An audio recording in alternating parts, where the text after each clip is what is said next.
And once again, I'll just... a reminder, today's conference is being recorded. Okay, that's another important protocol item. I was just going to say, when you mute and unmute your phone, when you want to speak, you can unmute. You'll need to unmute your phone. When you're doing that and muting it again, make sure you don't inadvertently hit the hang up button on your phone and disconnect yourself from the call. If that happens, you can come back on. Disconnecting from audio will not affect your video if you have video, or vice versa. So they're completely separate channels for this particular call, for just because we're getting used to the technology, and there are some kind of technical reasons that I thought this would work better. But and another time we'll perhaps try to do it all on one channel. So once again, thank you to the participants, to everybody who's participating, and thank you to the folks who tried the video. For those of you who aren't familiar with this, you will see on the left of your window that has the Uber conference information in it, you will see a dark blue bar, vertical bar at the left of the screen. And the second button down on it, which looks like a couple of heads, has a list of the participants who are on the visual call. And under that is a thing that looks like a little, like somebody's speech coming out, and it's a chat window.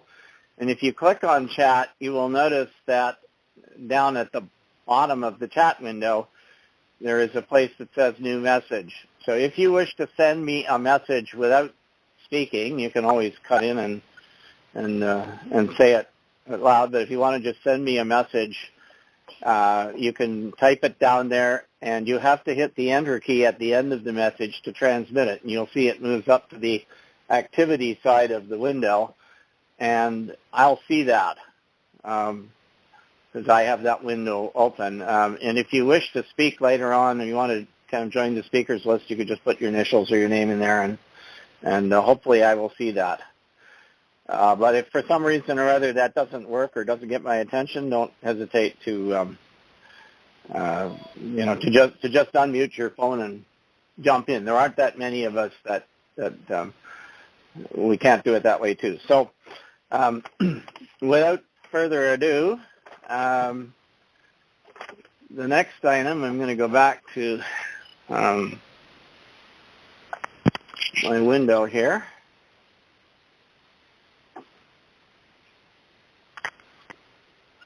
With the agenda.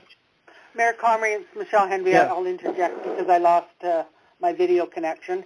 There was an amended agenda, and the only thing that was amended was the addition of approval of agenda, which isn't showing on the agenda that you have up on right now. No, that's what.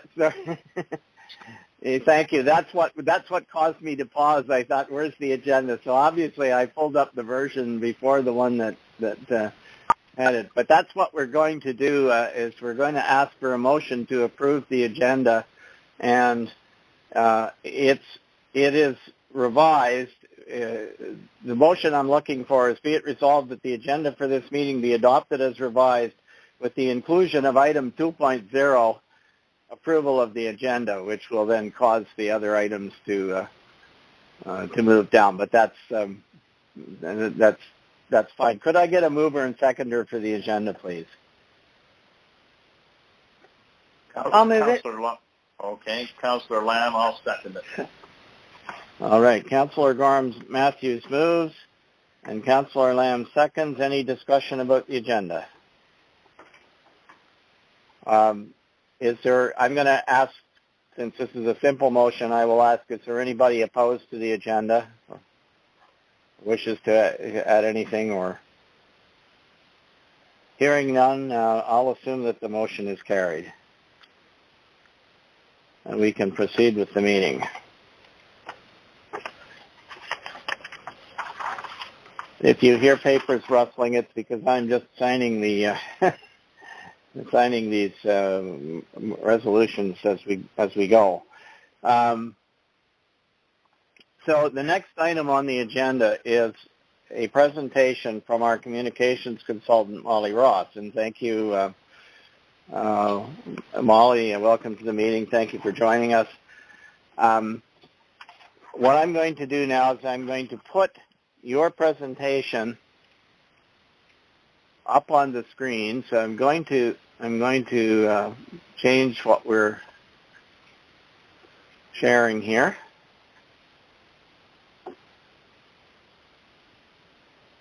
So momentarily you will lose what's on your screen, and instead we will put back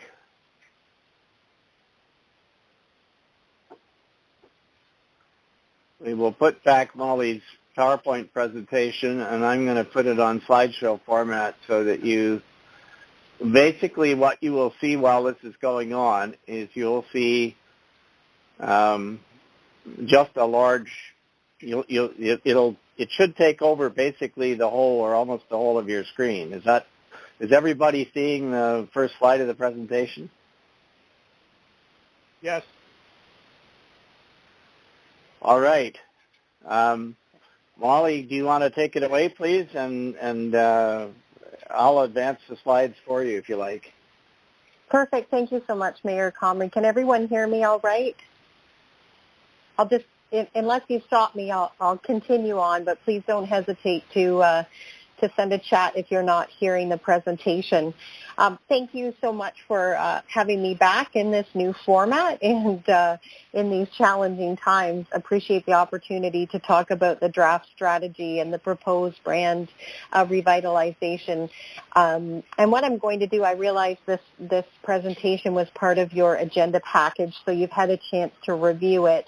So I won't go through every detail in these slides, but I wanted to just sort of take us back in time to December, where I had the opportunity to come and share that first part, which was the research and audit summary, which talked about some stakeholder input and best practices. And from there, I was able to go and take that input and feedback I had from you at that time to create this draft strategy. So this first slide that Mayor Crombie has pulled up is, again, from the original first report, was just a bit about the scope and the objectives of the project, just to remind folks as we go through the strategy document around the goals to build awareness of the municipality's programs and services with, very importantly, both the permanent and seasonal residents, so all residents, to enhance customer service and build a higher level of public engagement and interest in municipal initiatives. And we know from what's happening right now that municipal initiatives are very important to our residents, especially in times like these. Again, to facilitate two-way information sharing and community engagement and present a consistent and professional image that really reflects the municipality's commitment to its residents, and to ensure that there's consistency by looking at ways to either refresh the existing brand or rebranding. So with those goals in mind, which were from the initial request for proposal, that's where we've come to tonight. And there's some definitions there for you, again, in case anyone wasn't familiar with some of these different terms. And Mayor Crombie, if you can forward to the next slide, and maybe because of the format, the way we're presenting tonight, if you can hold your questions until the end, we can have time for discussion and questions, and I'll get your input on how to proceed from here. So again, this slide speaks to the goal of the strategy, which again, through that first task and presentation to you back in December, was to provide effective open communication that really engages residents in council priorities and fosters a positive brand for the municipality, while at the same time raising awareness of Whitestone's key programs and services. And again, back when I was with you last time, we talked about some guiding principles. So these are sort of principles that kind of cut across all of the objectives that we speak to, that I'll speak to in the following slides, so that we're going to communicate in a clear, professional, consistent, responsive manner. We're going to be open, transparent, and accountable. We're going to value public input and two-way communication. share information in a timely manner, and communicate in plain language, which is very important, using diverse and measurable and accessible formats. And again, very important at the same time is to protect the privacy of individuals as a municipality. So those I read out only because they're very important as we go through these next slides as a backdrop. Again, this slide speaks to the different audiences that have been identified. And again, I look forward to hearing your thoughts on ways that this should be revised or added to in terms of any potential audiences. So we have the internal audiences, which are the staff, employees, and volunteers, and of course members of council themselves.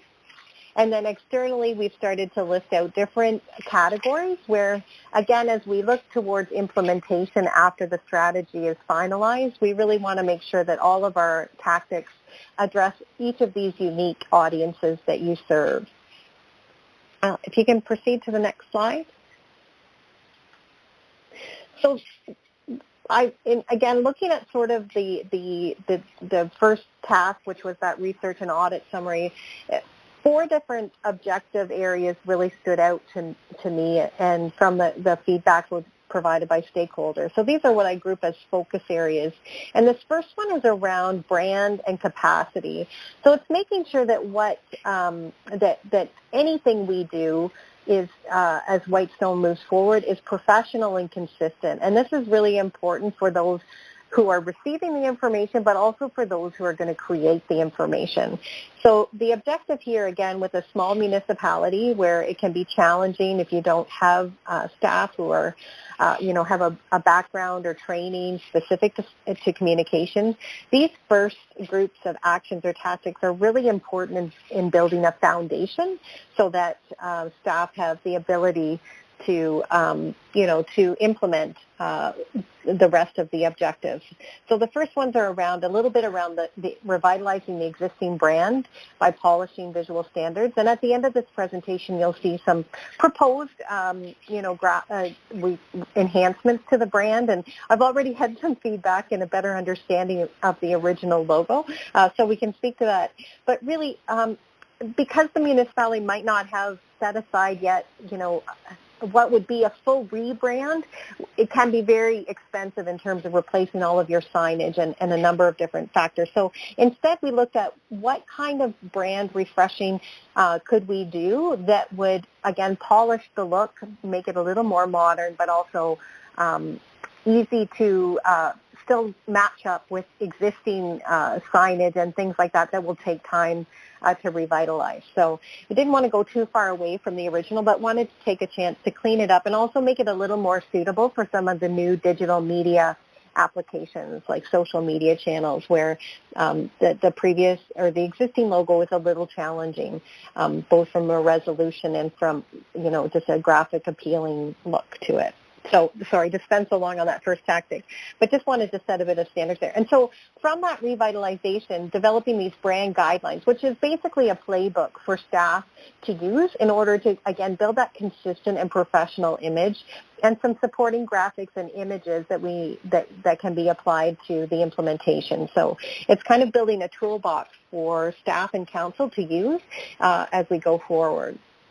The next one is really looking at policies for corporate communication. So again, giving not just, while you have the toolbox, you also need a rule book in terms of how things will be done and establish procedures so that communication work flows well and is consistent and predictable.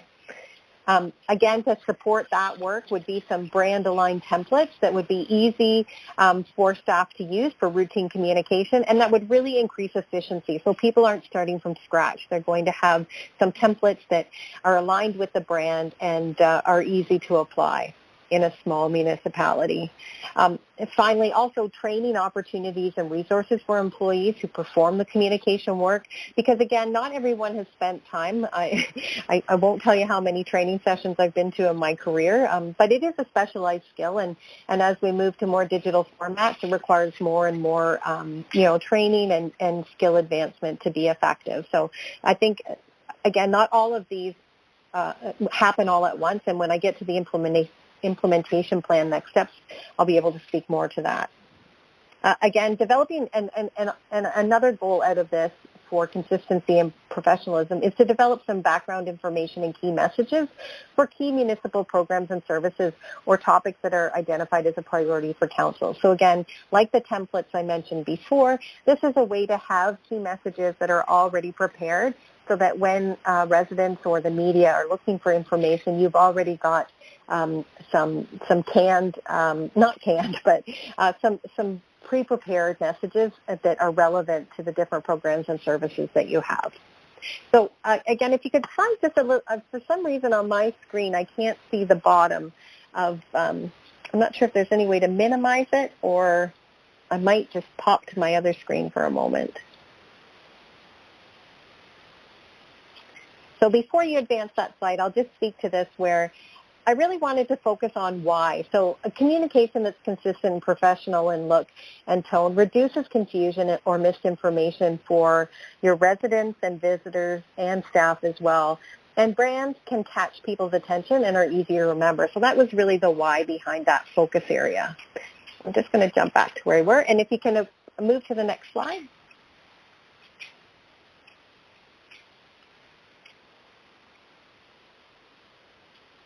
Sorry, I still see objective 1, professional and consistent. Are we able to move to the next slide, or should I just go off of my own PowerPoint?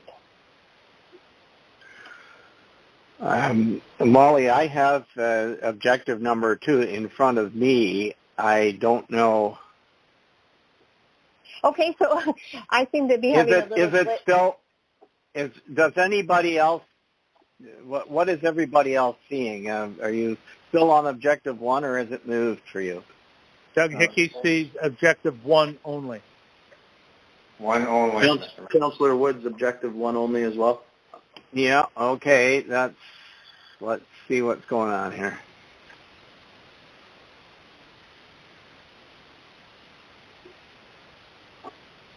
It says it's sharing the window, but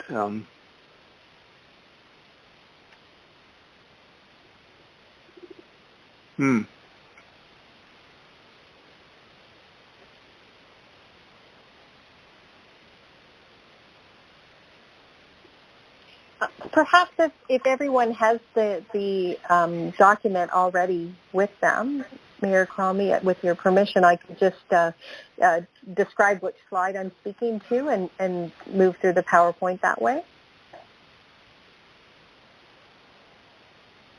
Yes, I'm sorry. I'm getting a message that there has been some disconnection to the call, so I don't know. I'm going to turn off the. Wow, it's really I'm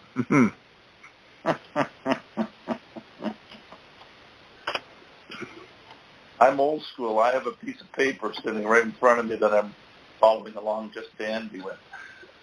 Well, you know what? You're smarter than the rest of us, Councillor Lamb. I think we have. This is really got itself wrapped around the whatever. I don't know why, but I'm gonna try. I'm gonna try and bring it up, but so that we don't waste too much time, Molly, if you want to just keep going with what you're talking about, and I will. I'll try to restore this in the background and get it going again. Okay. Oh, thank you. Thank you, Mayor Cromie. I will then continue. So I'm on page 6, which is the second objective, which is around the channels and tools. So the first objective I spoke to was really around the content and the look and feel of the information and ensuring its accuracy. This one speaks more to how you're going to share that information. So this objective is be relevant and engaging. So using communication tools and channels that meet the information and feedback needs of all residents, both your seasonal and year-round, and the community and visitors to better engage audiences and enhance customer service.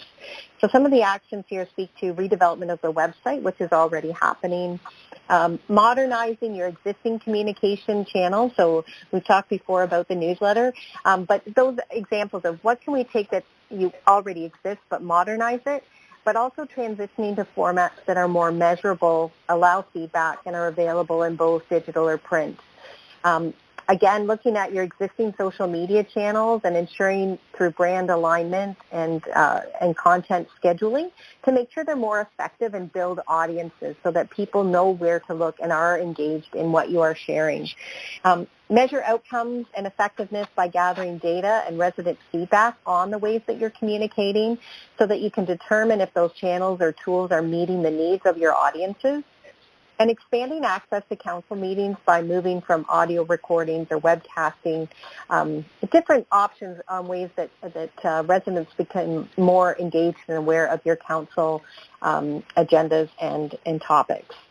So again, the importance of this looks more to new digital media. Why is it worthwhile? New digital media channels combined with traditional channels will make it easier for people, especially your seasonal residents, to access information and really expand the reach of your messages. And this is often done in a much more economical and measurable way when you can implement some digital media as well as your traditional channels. So you can really see the return on investment for both the staff time and any potential cost in what you're producing. I'll move next to Objective 3, which is, again, the content and messaging. So how to be timely and informative. So, again, that's a really important role for sharing information, to make sure that it's timely and comprehensive. And we want to increase the understanding of your priorities as a council and raise awareness of the different programs and services that you provide. And so part of this kind of lines up with both Objective 1 and 2 in terms of establishing and implementing content schedules. So making sure that you don't go quiet, that you've got building on those processes and brand alignment in the first objective, that you have a schedule so that you're producing information on a regular timeline, especially around regular council and municipal activities. Then you want to develop procedures for monitoring media and social media regularly. Again, this allows you to identify emerging issues and topics that are of interest to council and help inform decision making. A media relations strategy, including a media list and some training potentially for council or staff, is a way to nurture positive ongoing media, both with the traditional media sources, which again are limited in a small rural community, but also with non-traditional media sources, which we know there are a number of different community Facebook groups, et cetera, that really are able to carry your message, but need special relationship building in order to be effective. Next is to implement educational campaigns, again, to raise awareness of service delivery changes or seek input from residents to inform council. So a lot of traditional or existing communication channels really are just pushing information out rather than seeking input back. So this is to look at ways that you can educate the community and residents on different topics and then also seek their input back into it. Again, a directory of key community and stakeholder groups that is kept relevant and updated, including contact information and general service interests, will allow you to have, again, another way to send the information that's been created out to those groups and ensure that they're receiving updates. And again, working with any advisory or special interest groups in the community to host public events at which municipal staff or council can address municipal issues. So again, being a smaller municipality, it's not as feasible to run multiple town halls and lots of special events, but where you can partner with different advisory groups or special interest groups in the community, but also provide updates at those or access feedback is important. So again, why bother? It's around residents, stakeholders, and visitors feel aware and educated about what's happening at the municipality and can provide informed feedback to council on priorities. So they've been educated and aware of what's happening so that they can provide really relevant feedback to council. And again, with these tactics and this schedule and getting this kind of foundational work done, staff time is going to be more efficiently used to address inquiries. So they're not looking for information. They know exactly where it is. And so this last focus area is certainly not the least important, but as a municipality, there's a lot of regulatory requirements, but also to be progressive is that you have an objective to be accessible and inclusive. And this talks a little bit to compliance and records. So you want to make sure that municipal information and opportunities for public input are more accessible for anyone who would like to participate. So ample and diverse in formats by maintaining accessibility requirements and compliance with AODA and ensure compliance with record management retention requirements. So this isn't as much fun as, say, the branding objective, but it really is important that we take plans forward to make sure that documents are available in accessible formats and that communication supports public and staff, to both public and staff, and ensure that information is accessible, about what services you offer that are accessible is featured on your website. Ensure that staff have training and to ensure that AODA compliance is always maintained, and also establish procedures to ensure that corporate communication that constitute official records is kept in accordance with records management retention requirements. So again, why? Beyond being a legal requirement, accessibility maximizes consumer satisfaction or resident satisfaction and engagement for all stakeholders. So it is an important piece to remember as we go forward.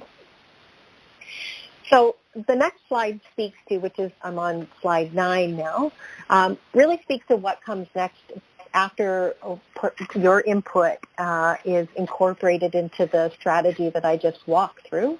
And again, very excited to hear your thoughts and comments on what I've shared.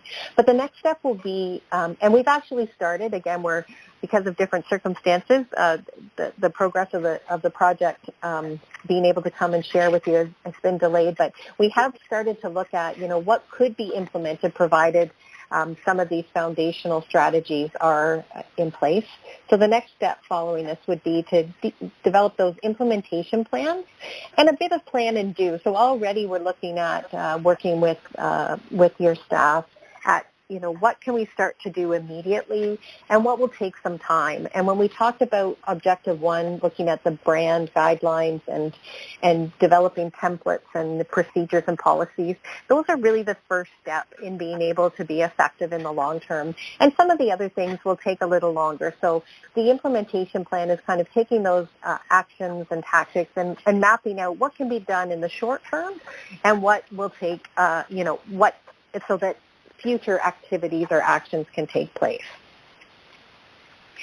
So the next section of the presentation, and I'll speak quickly to this because this was really in the interim, hoping to start to look at ways to enhance the brand. And really, because the website redevelopment project is happening concurrently, we wanted to be able to provide a little bit of, around color palettes and potential for fonts, etc., so that they had something to start with in that project. And I have learned now, I'll admit, I worked with a designer on this potential proposed enhancement to the brand guidelines, which I think has been, I know has been shared with you already. Again, looking at how can we modify it, freshen it without having to, redo the entire brand process. But I have learned, I think that shape, which unfortunately, I thought it represented a white stone, but I think maybe I've learned now that it actually represented a barn, which speaks to the farm background of Whitestone, the farming background. But again, tonight this is just a chance to take a look at it and to see if, based on your input and discussion, could we further and refine this brand and create some visual standards and guidelines that would serve as part of that first objective on foundational needs for moving forward. And the following slides, I'm on slide 11 now, just speaks to some different variations on the logo, which again, depending on its use, might be for letterhead, more appropriate horizontally. The centered might be more appropriate for a Facebook. It just, depending on where you want to use it, what channel, some of these different variations are more appropriate. And so, again, this is just a draft for consideration. We wanted to put something together that would give you an idea of what a refreshed brand could look like.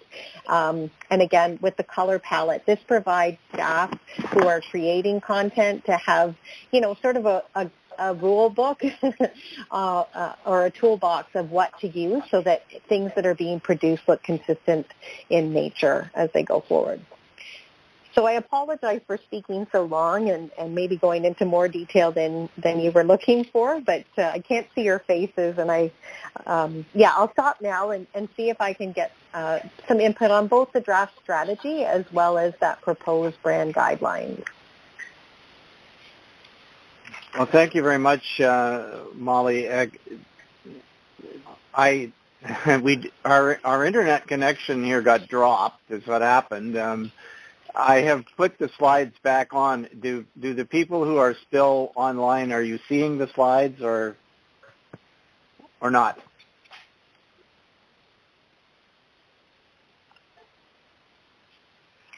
Yes, it's Michelle Henry. I can see them, yes. Joe McKeown, I see them, Mr. Mayor. I have my own visuals anyway, so I'm using them. All right. Well, anyway, we don't need to hold. You don't need to hold up for that. That's why everybody got hard copy, because I was afraid something like that would happen. It just literally dropped the internet connection. So Molly was looking for some feedback to what she's presented already. Who would like to go first?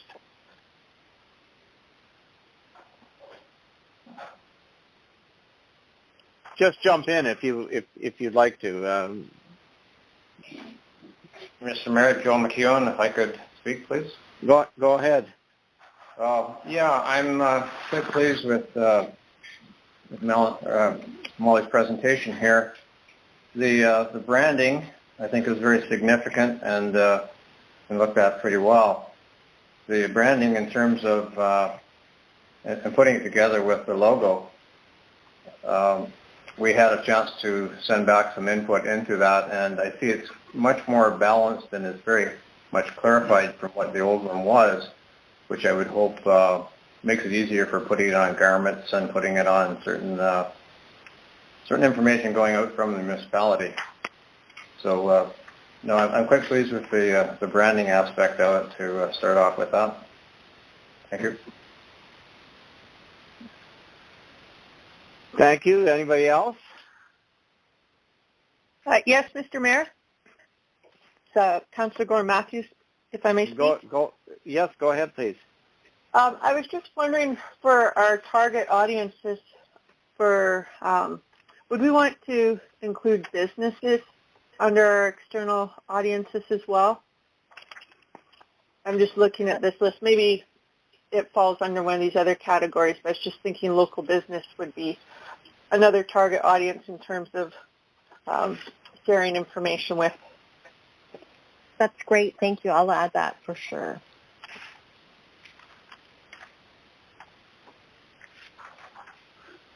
Okay, other comments? So, Councillor Lamb, this is a pretty, in my opinion, a pretty high-level type of report. And I see it as sort of a progress report. I guess what I'll be looking for, and the report's well done and whatever, but what I'll be looking for is sort of when we put the meat on the bone, kind of, in terms of realistically what are we going to do, and I guess that's coming in the implementation phase of it, right? So I look forward to that.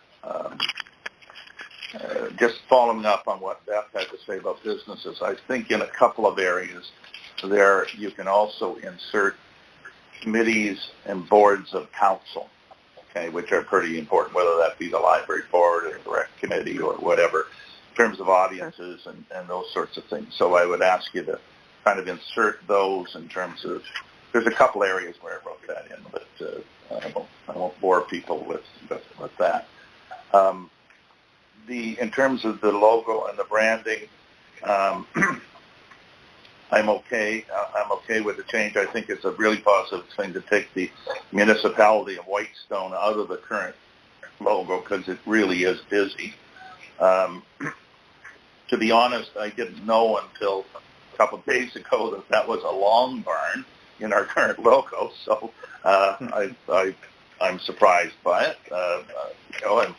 I now see what it is. So I mean, any of these are okay and probably an improvement over what we have. So I'm certainly not against any of that kind of stuff. But as I say, I take it, Molly, this is a kind of a progress report. And I guess my final comment for you to talk on is I know you're very aware that our staff is very limited, both in terms of perhaps their skill set in this area and their time, because we've got a small staff doing a whole bunch of things, right? So whatever we do, I think we have to, pick 3 or 4 things that are achievable in the next year or so, and then 3 or 4 the year after that, and not go down a road where we're trying to build a mountain and we don't do it correctly. And so we've got to bear that in mind, that we've got to kind of chew off,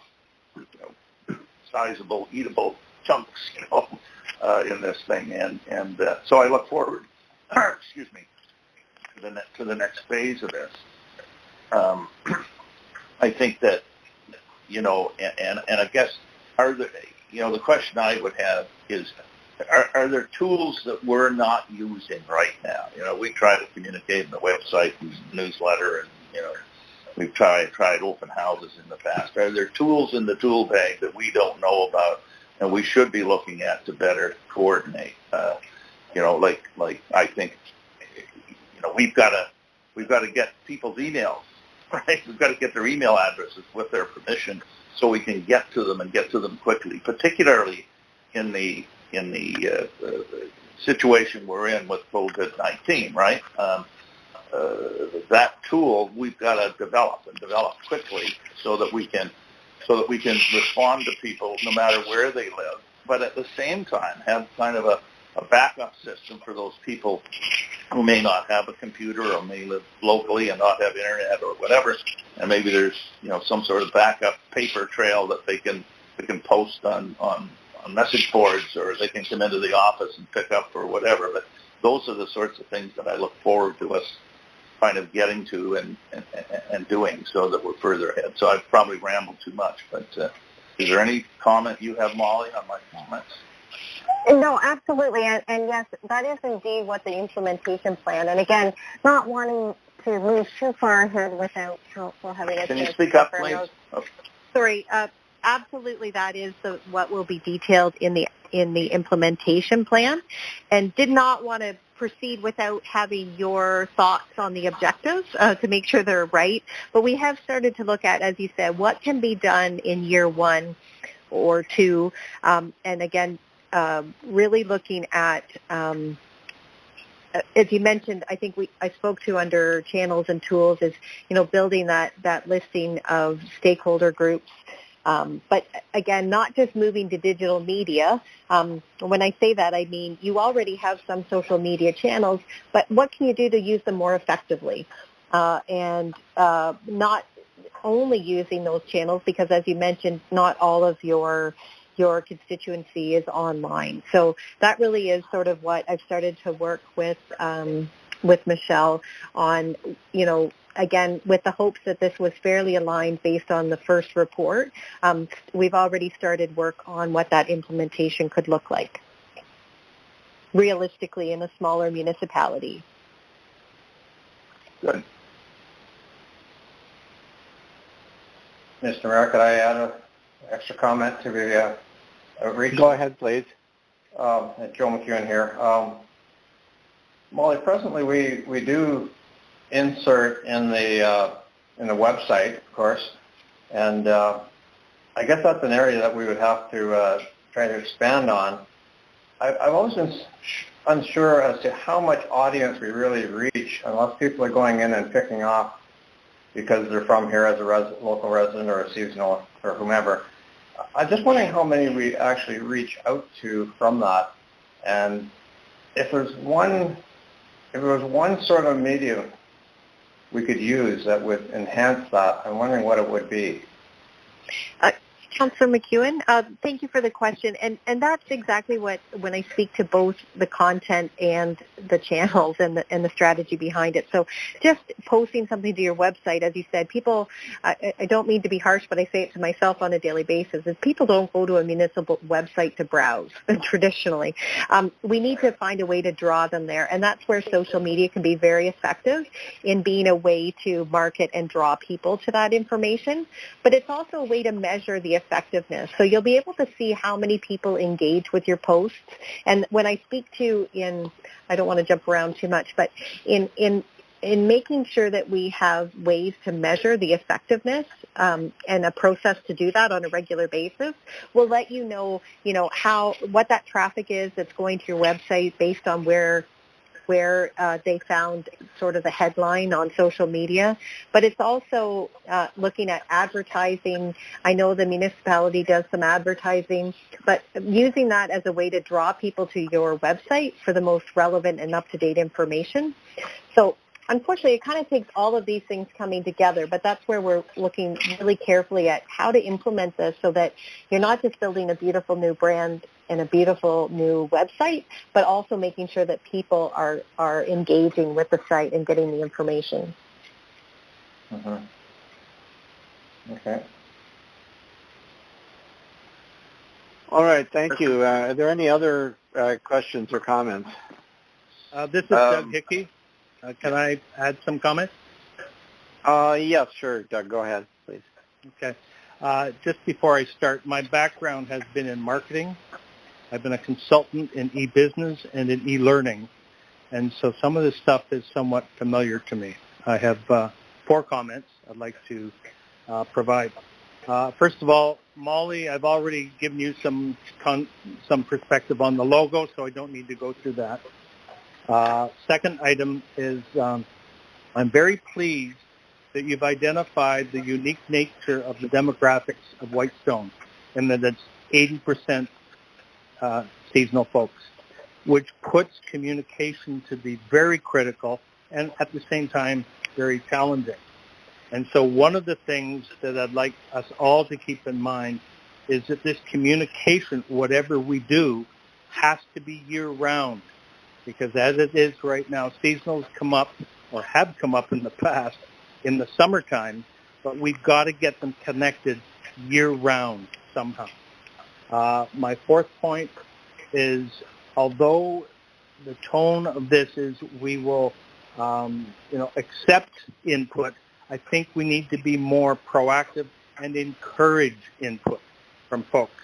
So not just we're willing to accept what you've got to say, we need to be more proactive and get out in front of that and ask them. And my last point is now, more than ever, it's important that we get going.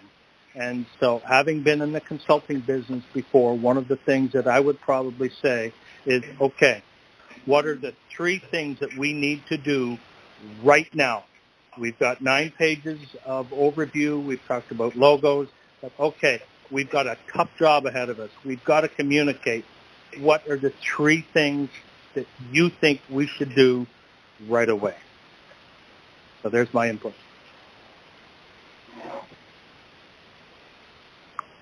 I don't know if you want to try and respond to the last question, Molly, but if you don't, that's... if you need more time to think about it, that's okay. I don't want to put you on the spot. Well, and I think, again, just to lay out the strategy, things are grouped in different categories. But I think when we talk about implementation and again, that desire, you're absolutely right, is what can we start to do right away?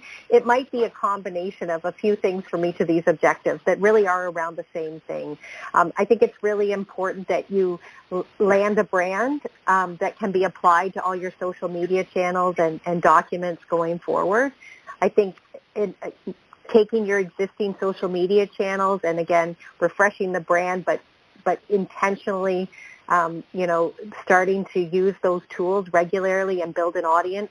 And then, again, working beyond that, I shouldn't have started to answer because I'll get myself in a jam right now, but that is really what the implementation is going to address, and we have really started to look at that. It's just unfortunately due to timing with this schedule, but hopefully we can share that with you very quickly. But I already am working with Michelle and her staff on, how as advertising is coming up for the summer, or as we're working through emergency communication right now, how can we do a better job with Facebook? How can we make sure that people are getting the information and measure its impact? So, Councillor Lamb, we communicate primarily with a lot of people through our newsletters 2 or 3 times a year. Will what we're talking about be packaged at some point, either as part of a newsletter or an adjunct in terms of a page or something to tell everyone, here's what we've done. We've hired a consultant to look at our communication strategy, and as a result of that, here's the real live things that are going to happen over the next couple of years. Boom, boom, boom, boom. And list them and commit to the taxpayer that those are priorities for us in terms of whatever we decide, and then get it out to them, right? And not work just with, within the small group that's on here now. So communication, I guess, of what we're doing on communications, I guess is what I'm getting at. So.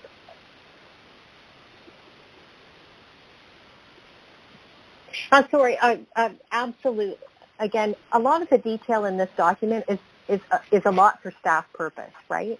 So you need, some of the stuff won't be exciting to your residents or the community, but they're important things in order to make it sustainable and effective in the long term.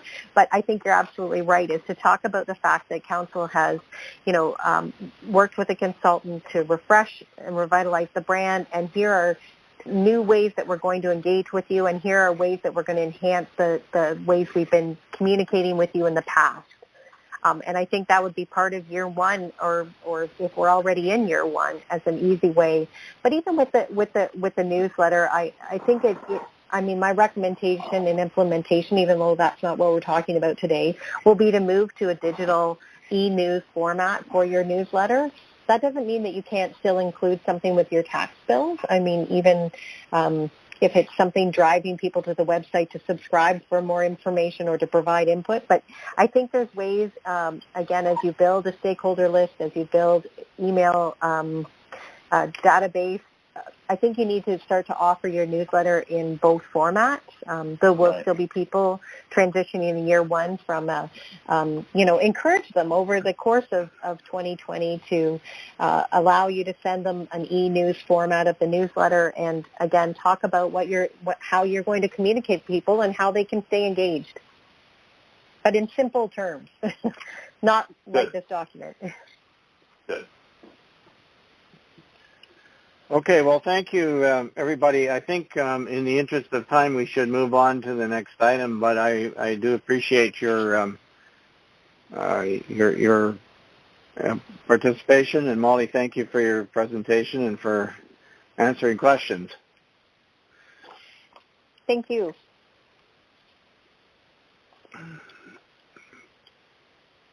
If we could then move on to item number 6, which is the consent agenda. That's the next item that has anything under it. And I'm looking for a mover and seconder for the following. Whereas the Council of the Municipality of Whitestone has reviewed the consent agenda consisting of the 2 council and committee meeting minutes. Conference. Molly? And the unfinished business, which is listed on page 3. Now, therefore, be it resolved that Council of the Municipality of Whitestone does hereby receive and or approve the items contained in the consent agenda April 6, 2020. So normally what I would do is ask if there is if any of those things anyone wishes to take out for discussion, or can we approve them as a block?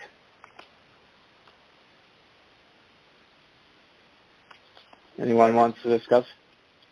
Okay, hearing nothing, I'll ask for a mover and seconder then for the motion that I just read. Councilor McEwen, I move. Thank you. Councilor, seconded by.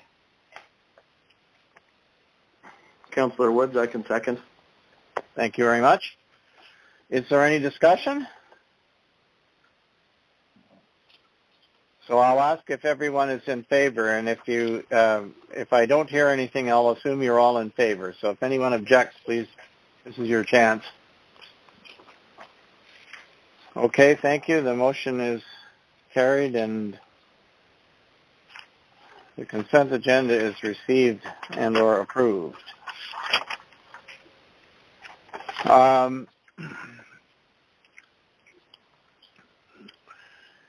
Next on our list, accounts payable. Mover and seconder, please, that the Council of Municipality Whitestone hereby approves accounts payable in the amount of $705,329.14 and payroll in the amount of $34,332, that is, and 95 cents.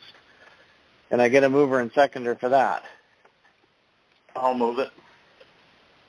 Councillor Lamb, seconded by Councillor Gorham-Matthews. Any discussion, questions, or comments about the accounts receivable? I'm just looking through the notes here. I thought I had one, but just bear with me for a moment.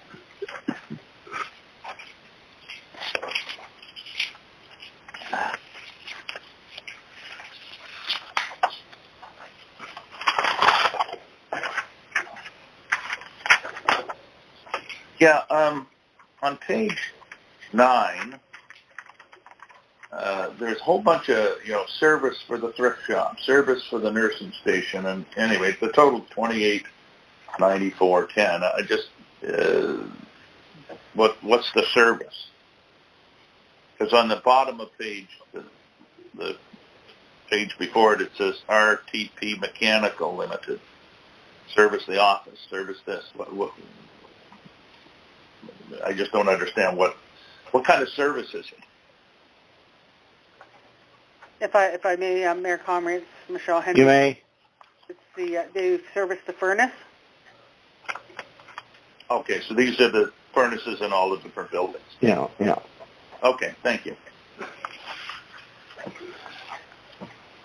Did you have another item, Councillor Lamb? No, that was it. Does anyone else have any questions or comments about payables?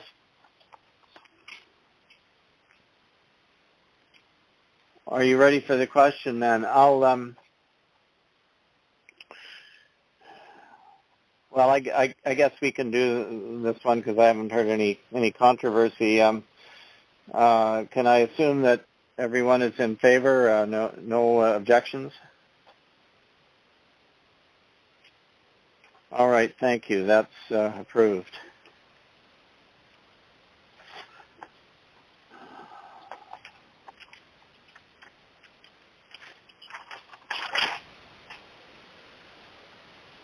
And that takes us to bylaws, and what we have today is one bylaw, numbered 18-2020, which is our cemetery bylaw, a bylaw to establish rules and regulations for the management and control of all cemeteries owned by the municipality of Whitestone. And this is an updated bylaw, so it will, as part of that, we'll be repealing bylaw 78/2010. So can I get a mover and seconder for this, please? I'll move it. I'll second. Councillor Gorham-Matthews, seconded by Councillor McEwen, I believe I heard.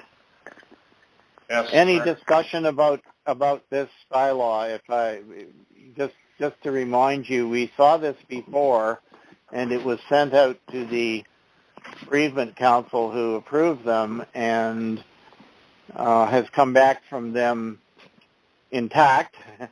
So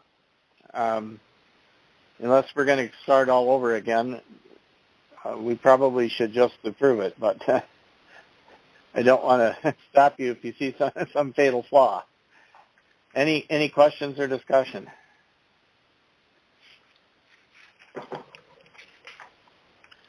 All right then, can we consider this one approved? Anyone opposed?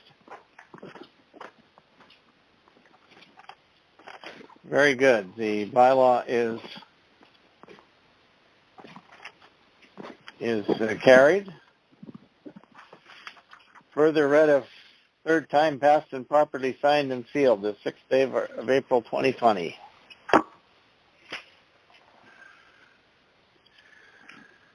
And that brings us then to item number 10, which is it's business matters, and there are two items that we have. The first one is, I believe, is simply a report by the CAO. Am I correct? COVID-19 and related matters update and discussion. Is that? Did you have something that you wanted to report, Michelle? Thank you, Mr. Mayor. I put that on the agenda simply as it'll be an ongoing item for the next few months. What it maybe makes sense is combine the two items because we now have a resolution that's fairly broad in nature, and it speaks to continuing with closures and some of the other things that we're already doing, but we want to continue with. And then we also want to combine into that our discussions on the landfill, the water tap. Leaving conference. Mary? And just in general, all of the COVID-related issues that we're handling at the office. So that it wasn't really intended to be a report, but just to bring to the attention the resolution that everyone can see at this point. That's fairly lengthy, and we need to address each one of those items, and then discuss landfill. Okay, maybe then I can just jump in with just a quick comment. We have been tracking the changes which have been taking place in the provincial guidelines and in some cases regulations of one sort or another that are happening, and basically, as I'm sure you've observed, I think Michelle has copied everything basically that we get that comes from the health unit or from the AMO or the province, various ministers in the provincial government or the federal government. We typically pass on right away when it comes in. So you're probably aware that what's happening is there are more restrictions. They tightened up some restrictions on people returning to Canada from other countries. They have expanded sorry, it's not expanded, it's the reverse. They have further tightened the list of businesses that are allowed to stay open, and various other things of that sort. I'll just make you aware of something. I wasn't planning to have a discussion about it tonight, but some of our neighboring municipalities have issued correspondence specifically aimed at their seasonal residents, and this is a kind of a segue to the conversation we just had a few minutes ago. I think all they've done is put it up on their website, but they basically have letters that say, if you're a seasonal resident, we love you, but please don't come to municipality of whatever because, you know, we've got, you know, enough problems and restrictions here, and we're not sure we can take good care of you from health-wise and that kind of thing. So some of them have articulated various reasons that that seasonal residents should not expect to find things as normal up here, and they're frankly attempts to discourage people from coming to their cottages. They'll say, well, the marinas and docks and things are closed, and there's lineups at this. A lot of businesses are closed, and there's lineups at the grocery store, and we have limited healthcare capacity. If you get sick, you may be better off in the big city, and so on and so on. These kinds of arguments, where I guess my response to that, I've been watching them. They've been actually coming from various municipalities in cottage country across the province for about 2 weeks now, and I think maybe we might get there, but I don't think we're there yet, and so I'm not proposing to you that we do something of that sort in the immediate term, but I'm certainly willing to hear the advice of council if council has any, and on that particular subject. And what we might want to do is we might want to post something making them aware of, making everybody aware, not just seasonal residents, but something on the website to make sure that people understand what the status is of the various things that we have, and those are the ones that are on the list in under the proposed motion for 10.2s that we're going to come to in a minute. So I'm not saying we are trying to communicate whatever is we have to people that is useful, and I'm suggesting that at this stage of the game we're stopping short of saying to people who are seasonal residents in Whitestone, please don't come until further notice. So anyway, that's just a general comment about COVID-19. I don't know if there are any. I'll pause if there are any questions or comments that people have in general about our response that aren't covered specifically under items related to our facilities, like the waste management facilities and the water tap and the boat launches and those things, which are on the list that we're going to come to in a minute. This is Doug Hickey. Is this the point that I can say something? Sure. Okay. I respect the direction that we've been getting from northern mayors, Mayor Bracebridge, for example, and the Premier of Ontario. And I understand it and I respect it, but we have to be really careful. If folks up north say we don't want to overburden our hospital, we got to be careful there. It's not their hospital, because a lot of folks from up north have to travel down to South Lake and Toronto General and Sunnybrook when there are serious problems. And the hospitals belong to all of us. And so we got to be really careful. And I appreciate the way you've characterized it, Mayor Comrie, in that we're not there yet, because it's not your hospital or their hospital. It belongs to all of us. And so I appreciate the way you've described it. Okay, thank you. Any other comments or? Yeah, Mr. Mayor? Oh, sorry. Okay. I'm sorry. I heard Councillor McEwen. Was that you? Yeah, I just had a brief comment. Yeah. Okay, go ahead, Joe. I'll speak next. Okay, sorry, Joe. Mr. Mayor, I appreciate what you said and the way you put it. There certainly is concern by people in the area here, and those who come back and live back up in cottage country. That's certainly a little bit of a different issue than a whole raft of people coming just randomly on weekends and using the cottages like in the summertime because of the COVID-19.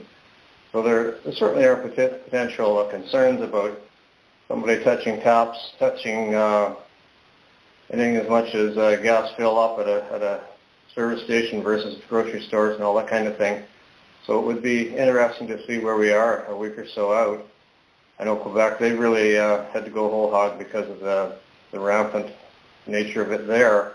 And Ontario isn't sitting idling with no issues. So anyway, just a point that it certainly is a concern. And the message from the province is to stay home, and certainly people coming into the country, you go to your place of residence and you isolate yourself totally. You don't even go out and buy your groceries and stuff. Like, it's that serious. So it is a very serious issue. I do respect the folks who are living in the cities or down south, and they do have a cottage, and it's like, wow, I'm going to get away from this place. I'm going to go up to my cottage. So, you know, there's that great temptation, and I certainly respect their concerns and interests too. Thank you. Yeah, and I guess, you know, Councillor Lamb, I guess my thoughts are this is obviously a very delicate subject, and I see both sides of the coin here. We have to be careful. But we're, of course, we always point this out, that we're so unique because of all the places up here. You know, we probably have more seasonal people than 95% of other communities, right? And I mean, and we have to bear that in mind. I've talked to a lot of people. There are, and it ranges from I'm not coming up, I'm not going to open my cottage, to whatever. Then you've got a whole bunch of people in different categories. People that part of their life is working in the city, and all year they come up to their permanent residence, right? Which they see as here, and you know, you've got that group. You've got, I see it different with people who come up in May and start their cottage and, you know, leave in September. That's a whole different group. So we just have to be very sensitive and think about this, because I've already got 2 or 3 stories. I'll just tell you a very quick one. On Canning Road here, someone came up on Saturday and was practically accosted by a neighbor for coming up, and sort of the, weren't you told to stay home, sort of. Well, the individual got up early in the morning, got in his car, came up with the idea of seeing that the cottage was fine, and he did, and whatever, with the full intention that day of going home, right? But he had to deal with a complaining neighbor who you know, was yelling at him, right? You know, so everyone has to not assume what they see is necessarily, you know, true. And I agree with you, George, and I think with Joe and everyone else, that we haven't reached the apex of this yet, right? 2 weeks from now, we'll know in Ontario whether we've reached the apex, whether we're plateauing, or indeed we're going down, right? And once that curve starts to go down, you know, we'll be in far better shape. But I don't know when that is. None of us do. So I agree that it's too early to sort of, you know, pull any kind of, you know, thing at this point. I don't. To be determined, I guess, is my general feeling. Okay, well, thank you.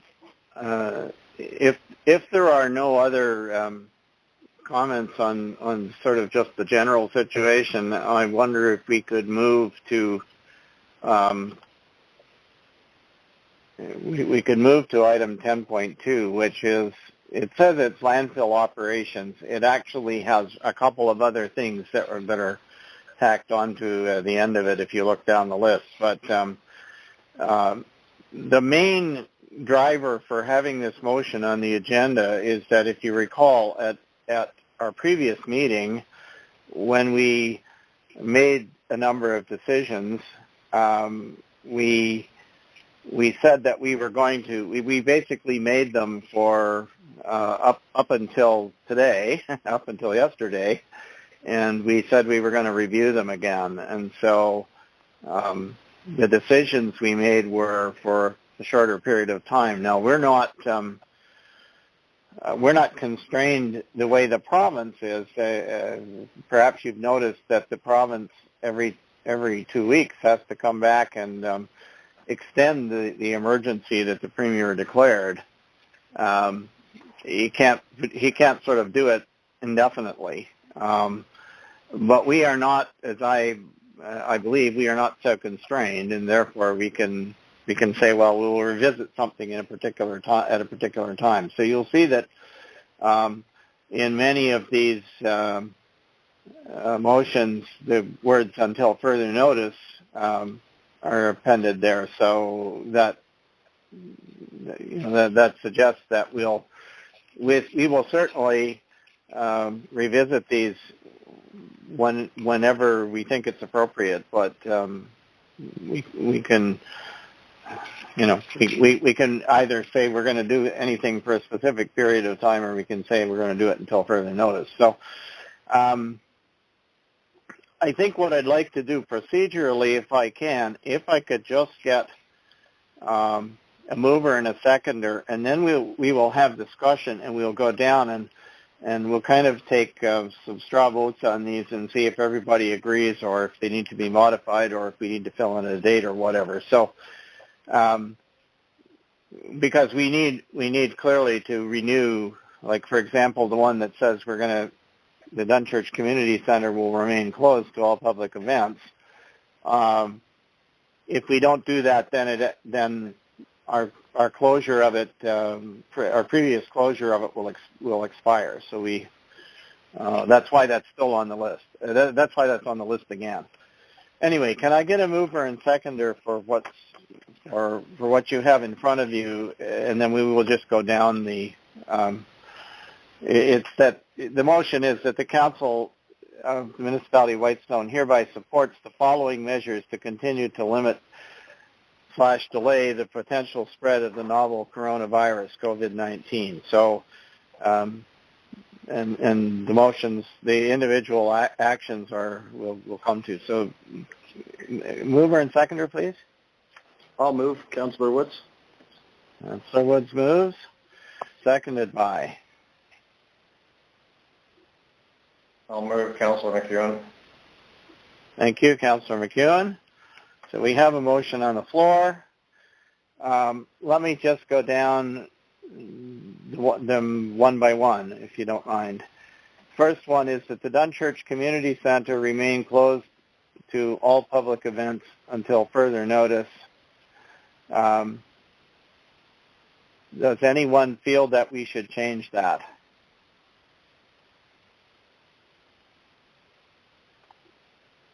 Not hearing anyone, I'm going to put a tick mark beside it.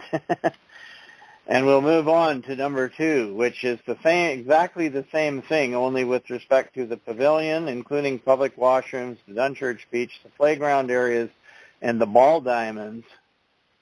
And it's that they remain closed to all public events until further notice. Anybody want to change that? I don't want to change it. I'd just like clarification from Michelle.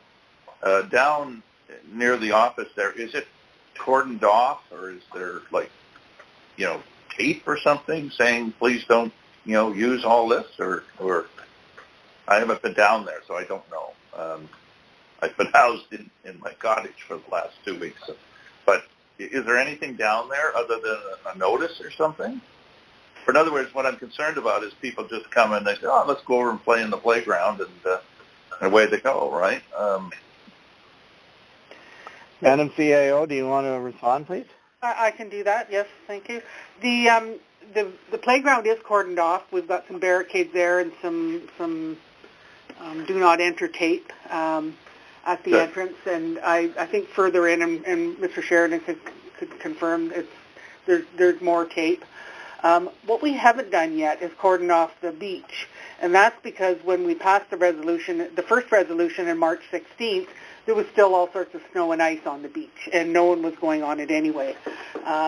But it's now clear of snow and ice, and people are free to wander around and sit on the rocks, and we'll have to make some effort to somehow cordon that off with some barricades or cones. I'll probably ask Mr. Sheridan to jump in. He may have some ideas how to cordon off that area, because I do see that area from my office, and people do wander around and have a look. They're out for a walk with their dog, and down they go on the beach.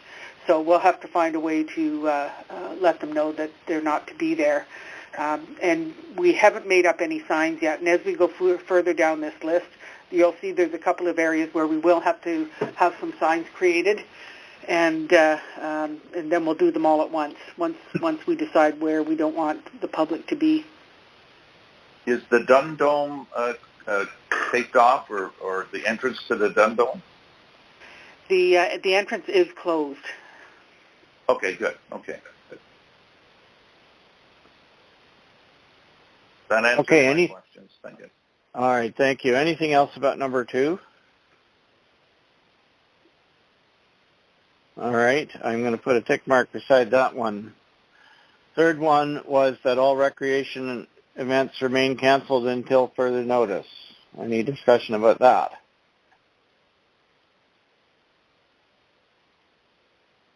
Okay. Fourth one, that the Whitestone Hagerman Memorial Library remain closed to the public until further notice. Any comments about that?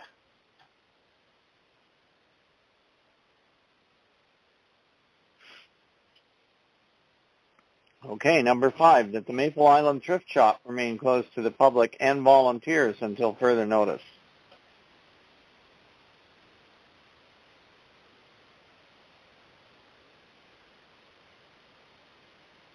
Okay, please jump in if you want to say something about any of these. Number 6, that the municipal office, fire hall, and public works garage remain closed to public access until further notice. Staff will continue to be available by phone and email. I have a question on that one. Go ahead. I thought that the last resolution that we had on this was that the office was open by appointment. Are we no longer doing that? Like, for instance, if someone wants to come in and get a building permit, either approved or pick it up, or can they not go in and see Tyler and get that, or he can only do it by email and phone? Through you, in other words, should we be Madam putting in there? Yeah. Thank you, through you, Mr. Mayor. Yes, I deliberately did remove the by appointment because we are not meeting with people. Now, that said, we have created documents for people, things that people need, building permits, that kind of thing, although there's some limitations there now. We put them in an envelope, they're taped to the door, or they're placed on a table in the foyer, and the exchange happens that way. So we are not inviting people into the office, and Tyler's new office in the foyer of the community center is strictly for him. So we're finding ways to work with people and get them what they need, but without bringing them into the office for an appointment at this point in time. Okay, that's fine. Thank you. It's just, excuse me for a second. Today I had a call from someone who, seemed to, or claimed to me that they'd called the office, no one had answered, and they said, they need to put a foundation in, and they can't seem to get approval. And I said, well, try again. When I called in, they certainly answered. So I never heard back from the individual, so I assume that he got service somehow after my call. So, but I told him, because I didn't know this, I said, well, the only way you can meet Tyler if you have a need is by appointment, right? And so I'll cease to say that in the future. I'll say contact him and he'll get back to you, kind of, I guess. So, thank you.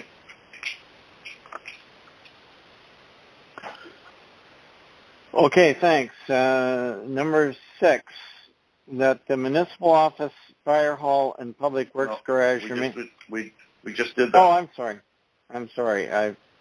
You're absolutely right. It's number 7. That staffing at the municipal office be minimized as much as possible by redeploying staff to alternate locations or allowing staff to work from home as determined appropriate by the CAO clerk, with safety, distancing, and disinfecting protocols being followed.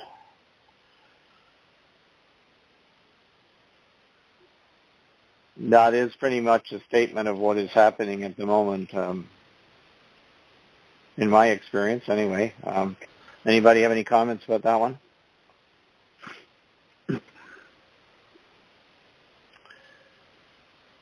Okay. Number 8, that municipal road and facilities maintenance operations continue with minimal staff as determined appropriate by the roads and facilities supervisor, with safety, distancing, and disinfecting protocols being followed.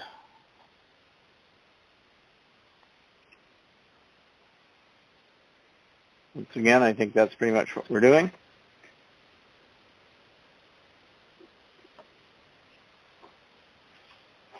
Okay. Number 9, and that is an essential service. The landfill sites remain open at the usual scheduled hours with safety, distancing, and disinfecting protocols being followed.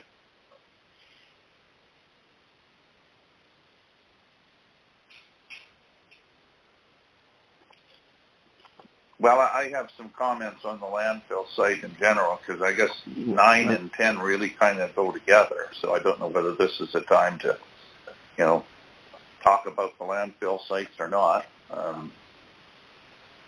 Well, okay. Yeah, let's wade in. Number 10.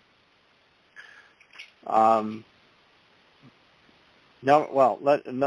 me describe it this way. Number 9 is the status quo for what we are doing today. And if you stopped at number 9, there would be no change from the current practice that is going on. The landfill sites do remain open at their usual scheduled hours, winter hours, and there are protocols for safety distancing and disinfecting in place. And they are supposed to be being followed. That may be the subject of some discussion. But number 10 was to make a change, and the change is commencing sometime between sometime to be specified in this particular resolution, we would revert to accepting only the household waste and recycling materials, so the containers and fibers and the household waste, so those 3 streams, and we would not be accepting other items,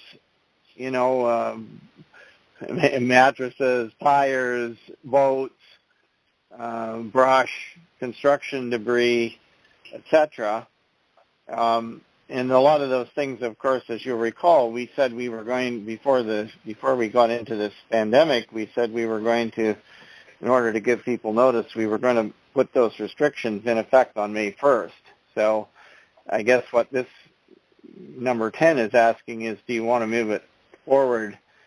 And there's some arguments to be made for that, but I'll open it up for discussion because I know some of you have been observing what's going on there and have probably, can explain the reasons for wanting to make a change, to wanting to tighten it up as well as I can. So we'll just have some discussion here. Who wants to go first? Go ahead, Joe. Councillor McEwen. The reason I'd like to, if I could, Council, as you know, we've got our ad hoc committee going on, and we've been forwards and backwards and sideways on all these different ideas and concepts and changes.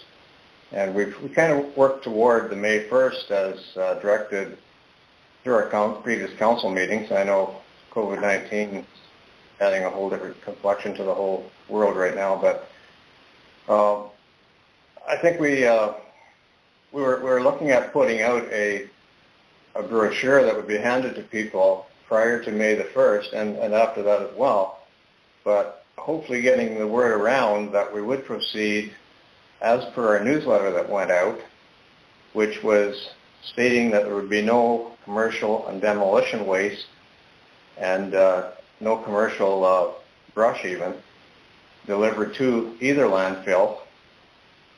I believe the committee has I'll speak for myself, I guess. I can't totally speak to the committee because we haven't made total decisions on some of these. But if we could stick with the May 1st on the CND and brush, and as per previously stated, and allow people, say, a single load of brush and or yard debris at Alds. We wondered how to do that, whether it should be on a permit basis or just do it on an honor system, or just how we do it. And I know the timing is getting really tight on trying to get the word around to people to explain exactly what we're doing, other than what went out on the newsletter. And the newsletter did identify concern and how to address boats and tires also, as was mentioned. We have a couple things to, unless Mr. Sheridan can assist me on this one, boat wrap, styrofoam, pool liners. We're not sure if we can have those sent outboard from our landfills rather than put them through our own compactors or put them in our own landfills. So we have a meeting tomorrow actually to hopefully address some of these things and better describe them. But as for the date, it's a little bit tricky, but we do have it advertised big time. Everyone received a copy of the newsletter. And if we were to hand out a couple of aids at dump site, one just being landfill changes. We've got a couple of copies, and they're just hot off the press here.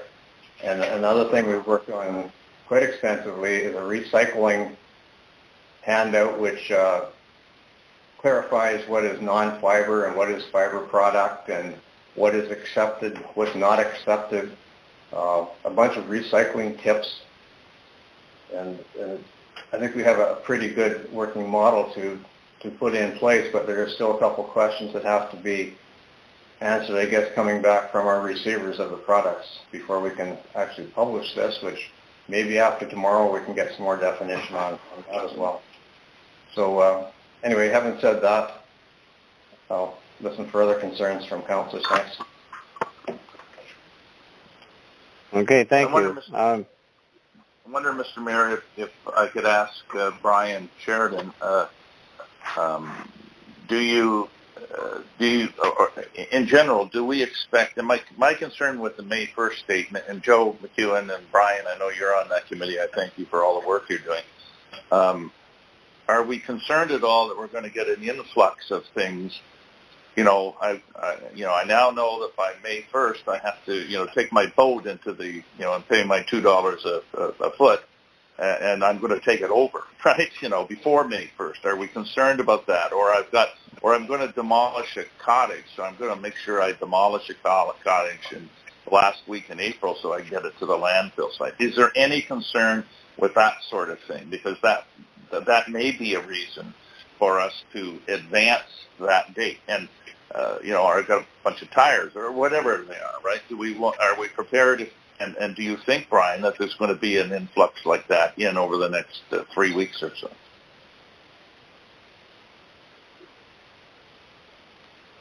Do you wish to respond, Brian?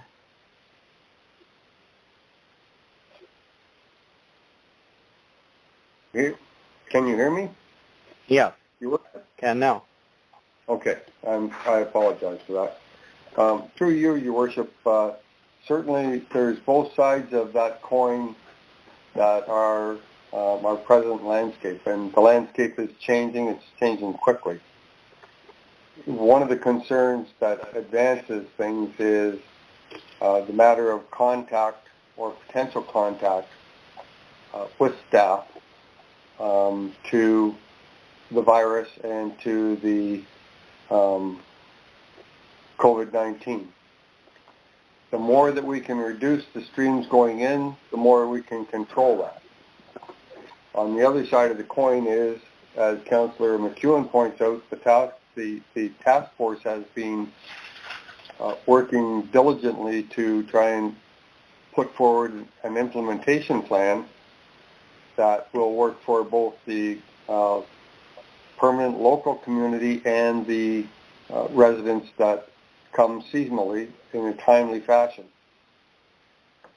My concern now is that things that have been observed with the behaviors at the landfill more recently, particularly over the last week, gives me concerns with those contact issues and the inability of staff at the sites to appropriately manage the contact with both the people that are coming in and the wastes that they are bringing and handling. So I'm not sure that I have a perfect answer to either of those questions. What I do know is that the landscape changes, and it changes in a way that we can't control, that the folks that are coming there are not obeying the rules, that it's questionable how diligent the staff are in applying the rules, and therefore the exposure to the community and to the people we're responsible for and the organization to what is happening and what can happen. So I don't have a perfect answer. I don't have a good answer, Councillor Lamb, for your question. I don't have a good one, Councillor McEwen, to your question. But I think the more we can constrain the streams going in, the better we can manage the risk to the organization and our staff and the community. If I can just add to what Brian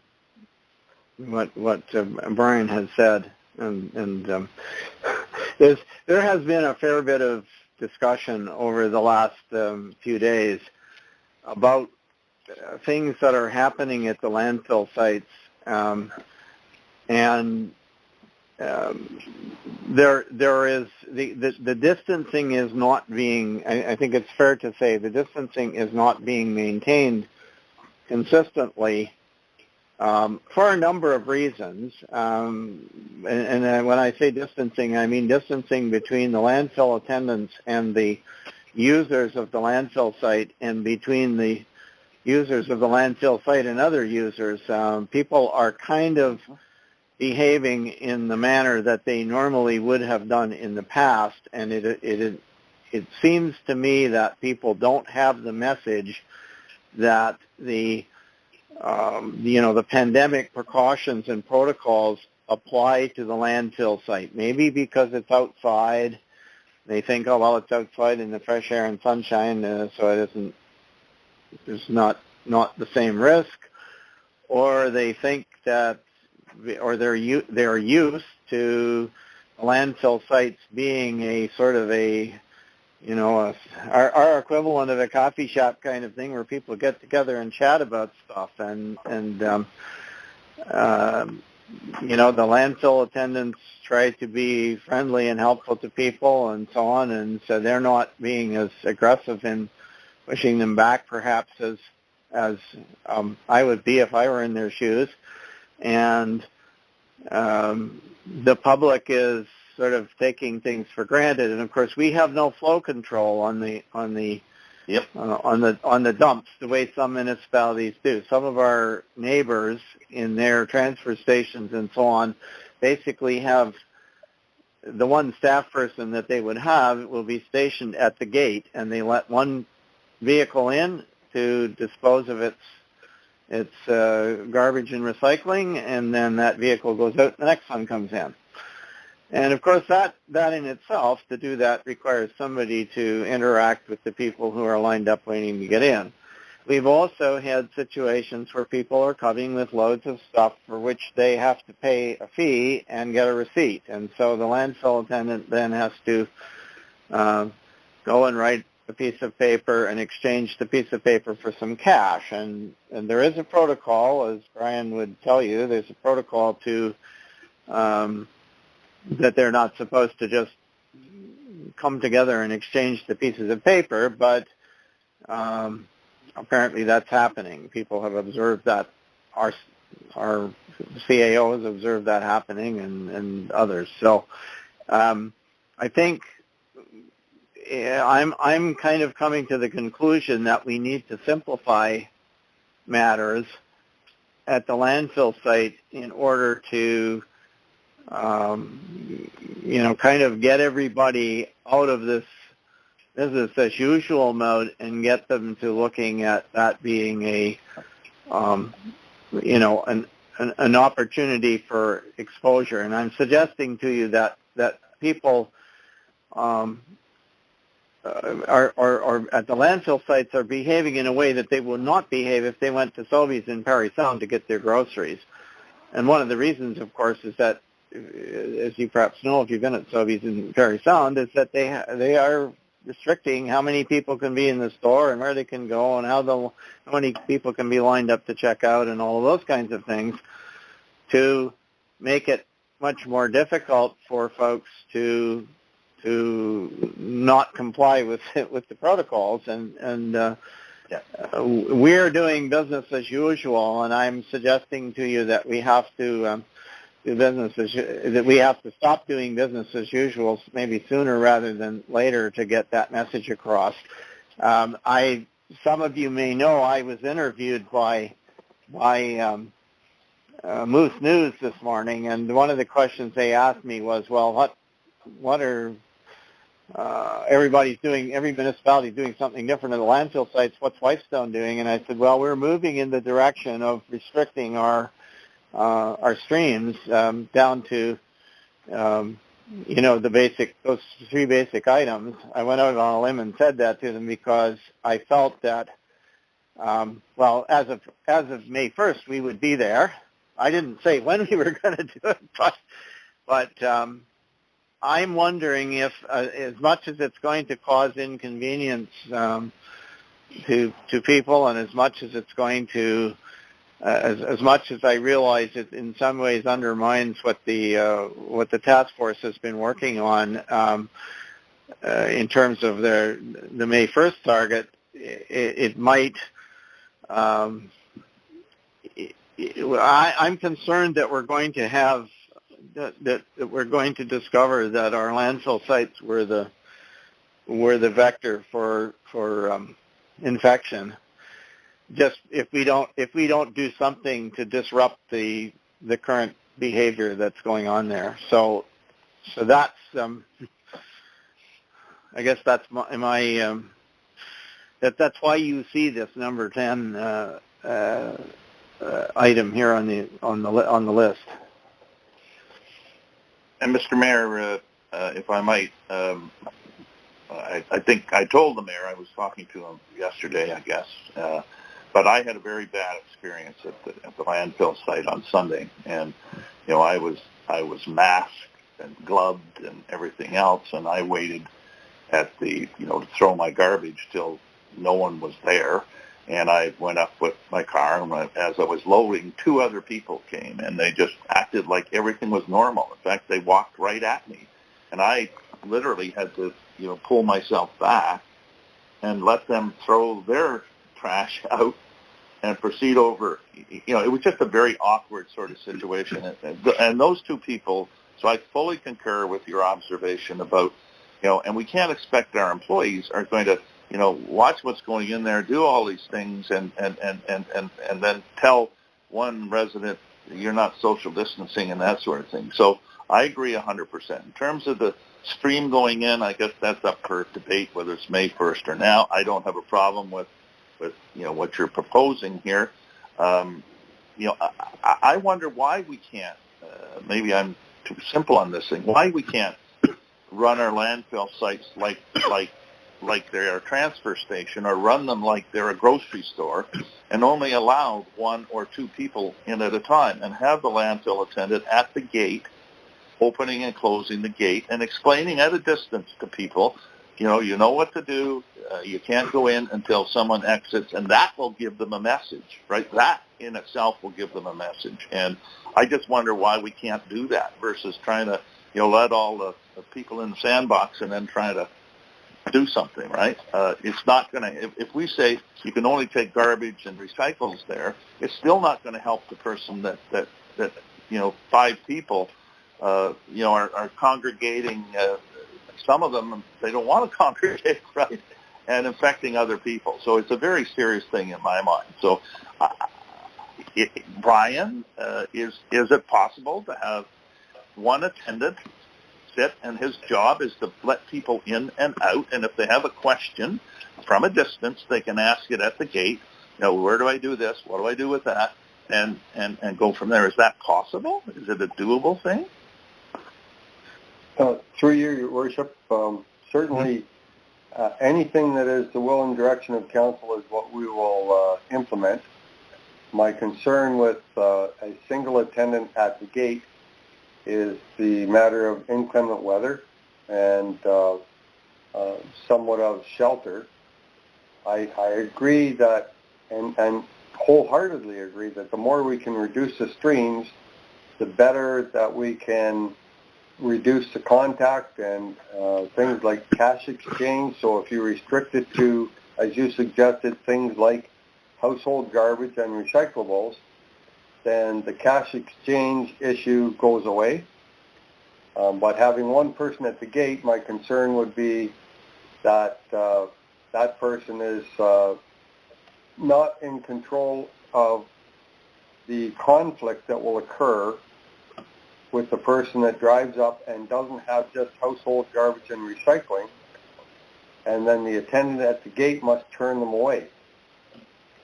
And that has been one of the concerns over the whole process, is how do we best manage and reduce the conflict of the staff and the public at the site. So that's really two checkmark issues that are worrisome to me in implementation. I think that the objective is laudable, and if we can move in those directions, it will be more than just worthwhile short-term and long-term. Mm-hmm. Eliminating a lot of the stuff that is going to come in a rush, as we all expect now, between now and May 1st, because folks know of the cutoffs and the changes that are coming forward for May 1st, then the better off our landfills will be served. But in terms of managing the potential for transfer of this illness, I'm not sure that is best. There is clearly an issue with the staff at the site and their ability to control the people at and on the site and their behaviors, as well as you pointed out, Your Worship, the what tends to be a makeup of the community behaviors for the socialization that occurs at these sites, which now we want to minimize and reduce, if not eliminate. So those are all factors in the decision that you are faced with in the move forward here tonight. Mr. Mayor, could I ask Mr. Sheridan a question, please? Go ahead. Yeah, Brian, thanks for your information on this package for tonight. How do you feel about our staffing level? If, say we went to number 10 there, and we only accept household waste and blue box, the two items that come to mind for me, and one is the staffing part of it, and the other is, say we immediately or cease April 15th instead of May the 1st. Could we do some kind of a campaign advertising-wise, would you think? Big sign on our entry to Whitestone, putting out a mailing / different kind of blitz around the area. Like we can get to, I believe it's 600 households just with a single flyer mail out, which can be pretty quick. Do you think we could effectively work toward number 10 there, which is household waste and blue box recycling? Through you, Your Worship, my opinion is that I'll start at the back end, and signage at best case scenario will be 5 to 7 days on delivery from point of order from the two sign companies that we have used frequently and recently. Secondly, I think that should council consider double staffing at the sites?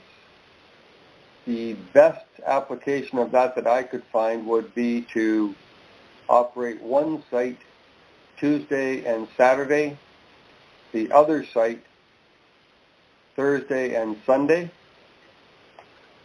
double staff with the two staff that we have, and alternate them between on the platform and at the gate. And if we can reduce it, as the mayor suggested, to household and recycling, then the person on the platform has the best chance of controlling the contamination or cross-contamination of streams going into recycling or over the face of the site.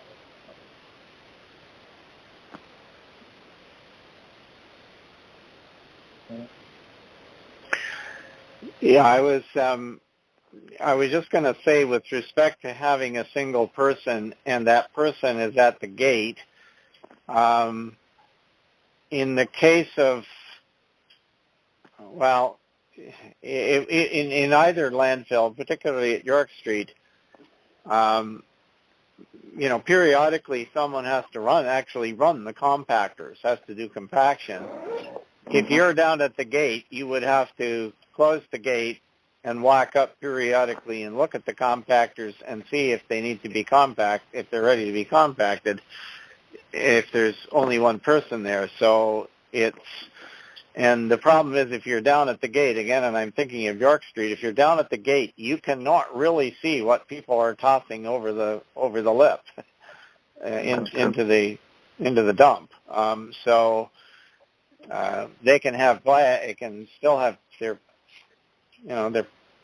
green or black plastic bags or whatever, and they could have all kinds of stuff in them, and you can't see what they're doing, and you can't tell if they're putting the wrong things into the compactors and contaminating those either from down there. You can't see what people are putting in. So it almost I think the idea of having one person down at the entrance and nobody else up top is probably not.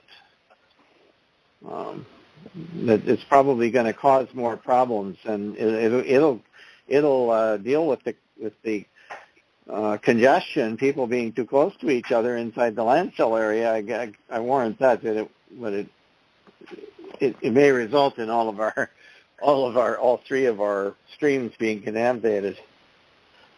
Through your worship, I would agree that a single person on either one of the sites would not be in the best interest of either sorting or control.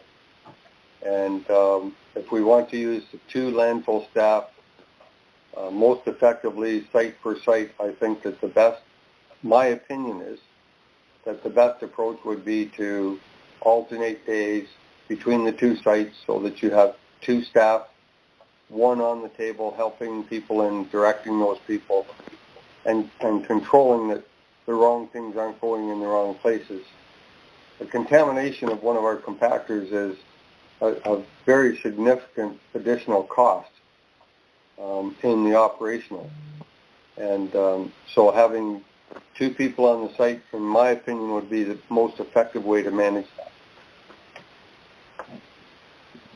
Why don't we do it then? Oh, sorry. Can I ask how councillors feel about doing that particular suggestion? I know that one isn't actually written down anywhere on the paper, but it has been raised before. What about having only 2 days a week for Alt and 2 days a week for York Street, and alternating them so there's two people at each site? Does that, do you think that would pose a burden on the folks that are here in the municipality, at least in the next, I'm talking about the next, say, month or two, month, the balance of April. Go ahead. Are our students ready? Like, did we end up hiring any students yet? I'm wondering if we started our students early, that would give us the 2 additional bodies that we would need to run this effectively. Through you, Your Worship, we don't have applicants for the 2 positions that would give us early start. We have 1 student that is ready and available at this point, and despite our advertisement, we have not yet have a successful recruit on a 2nd student.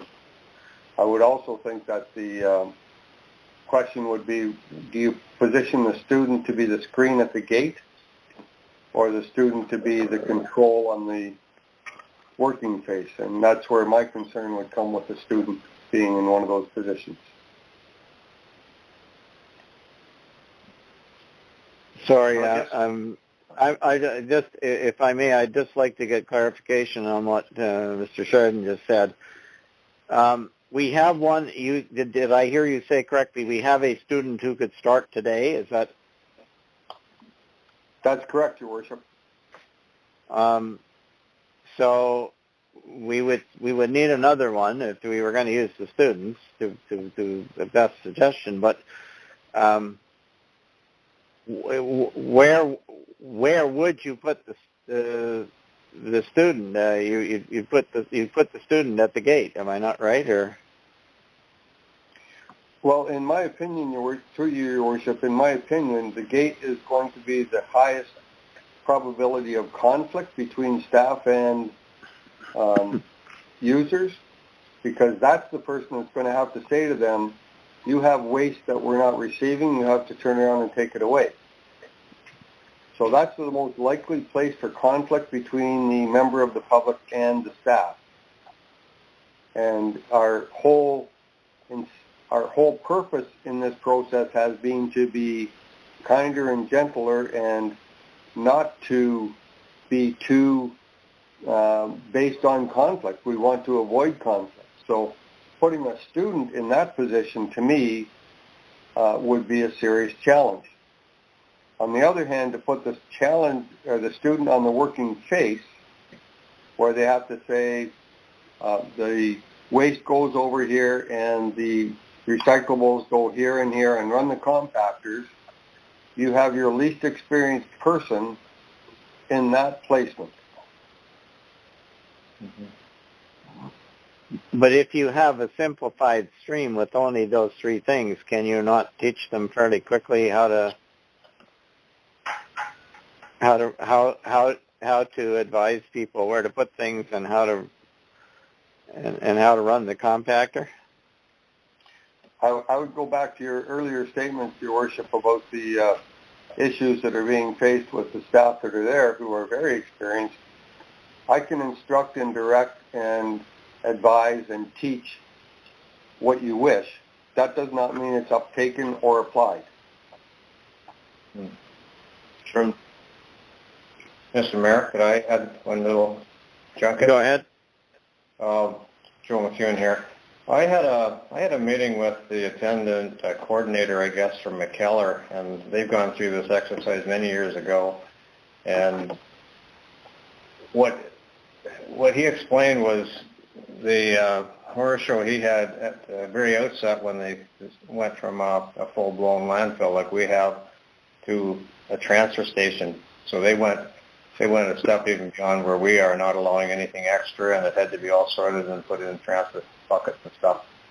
But there's quite a pressure scenario we're getting into here for a while until people get accustomed to the change. Like the change itself is going to be significant, and then with this up close and stay away from people and all that kind of thing with the COVID-19 thing, I'd certainly have a concern. Brian, another question. Do we not have another attendant coming back at the 1st of May? Through Your Worship, your summer attendant starts the long weekend in May. Oh, long weekend. And your current seasonal winter attendant then goes into his off period. So we would have to talk to one or either of those to shift their start and leaving dates and periods to try and transition through this. I won't say it can't happen. I just point out that those are the start and finish periods. Okay.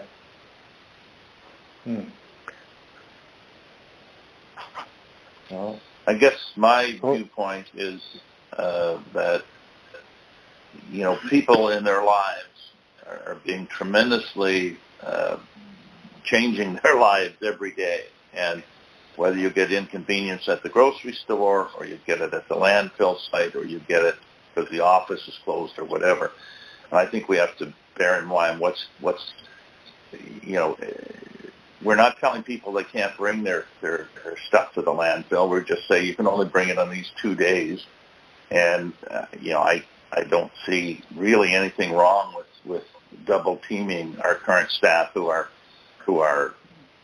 qualified and could instruct. I would hope that in doing so, that the person at the gate could instruct whoever's next to go in or whatever that please keep your distance and please, and respect the rules. This is a serious situation, and then go. And yes, you're going to get people peeved off somewhat, but I think my personal opinion is you're going to get 95% of the people understand this, at least in the short term, right? And I think they'll agree with it, right? But we're always going to have some problems. So I'm for what you're suggesting, Brian, in terms of how we man the sites. It can be done quickly.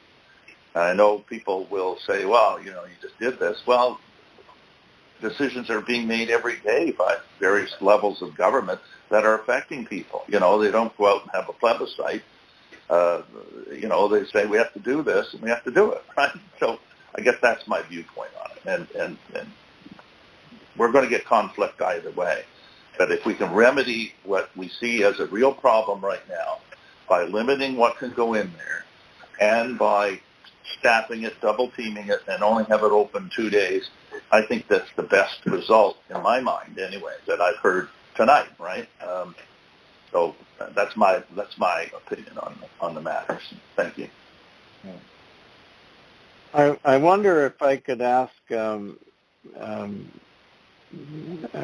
Councillor Gorham Matthews and Councillor Woods, because I haven't heard a great deal from either of you on this particular subject. Would you, what would your view be of cutting the number of days each landfill site is open in half, as Mr. Sheridan has suggested? So one of them gets Tuesday and Saturday, and the other gets Thursday and Sunday. Is that, as a practical matter, is that going to prevent people from using the landfill site, and or is it? What's your view of that? If we were to do that, I'll just say that I think that's a working solution, and I think it's a good solution. I do think that people are still viewing going to the landfill as an outing, especially now that their work is closed. It's a chance to get out and talk to people. So I think anything we can do to keep the number of vehicles inside the gates at any point down and keep everybody moving instead of stopping in and having that little talk is in everyone's best interest. Thank you. Councillor Woods, do you have any comment that you want to make? I agree with it. Yeah, people are going to be annoyed or ticked off, but them's the breaks. When it comes to public safety, we're trying to keep everyone safe, our employees and everyone in our community. And unfortunately, there are quite a few people that aren't taking this as serious as it is. And it's if we gotta make the hard decisions here to keep everybody safe. So I would be in favor of that. After whenever this ends, the money exchange and the writing of bills, could we not totally eliminate that and just have like a sheet where the attendant would fill out, who it was, whatever the name and address of the person that came in to dump their garbage, write down how much they would be charged, then, put the clipboard down on the table and then step away from it. The person goes over, signs it. End of the week or end of 2 weeks, that sheet gets handed in, and then the taxpayers get billed. That way it eliminates the guys having to go into the shed to write a receipt or make change. Because when we go back to normal operating procedures at the dump, if we got multiple people in there and we still only have one person staffing, it would eliminate the employee not being able to watch what everyone's doing in the dump. To you, Your Worship, if I may. Go ahead. The objective, Councillor Wood, on the suggested proposal would be by reducing the streams to household waste and recyclables only through this strained period where we operate one site with 2 attendants. There would be no cash handling involved because the paid streams would be eliminated from what is received. I get that point. I was talking after. As life returns to normal, we would have an opportunity to implement what changes are necessary to move those other streams forward in a different fashion. And it'll be a different reality at the end of this whole cycle. There's no question. Okay. Now, I think we could probably, I mean, there are lots of things that could happen long term, in terms of automating some of these things. I think it's just, and dealing with some of the issues around making sure that we don't have folks coming from other municipalities who have cut back all their, what they can do there and trying to take advantage of Whitestone. But anyway, I'm concerned about the passage of time, folks, and we've had a good discussion here, but I think we need to move on. I'm wondering if I'm hearing a consensus to replace number 9 as it's written right now, where it says that the landfill sites remain open at the usual scheduled hours. What we would say is that the landfill sites remain open with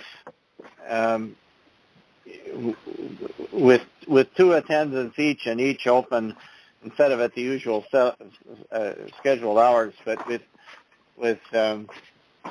each site being open only 2 days, right? So, and it would be Tuesday and Saturday for one, and Thursday and Sunday for the other one, and we don't know. I guess we don't really care which one it is. I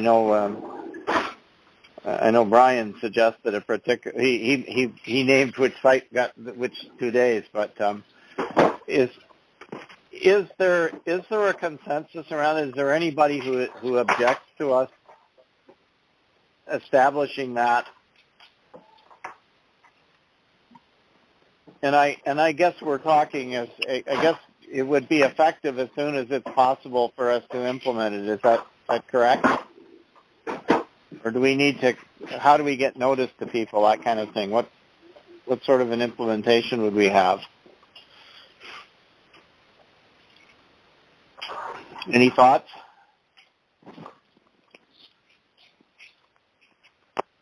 Through you, Your Worship, certainly at the will of council, we can make signs for the gates, and if council wants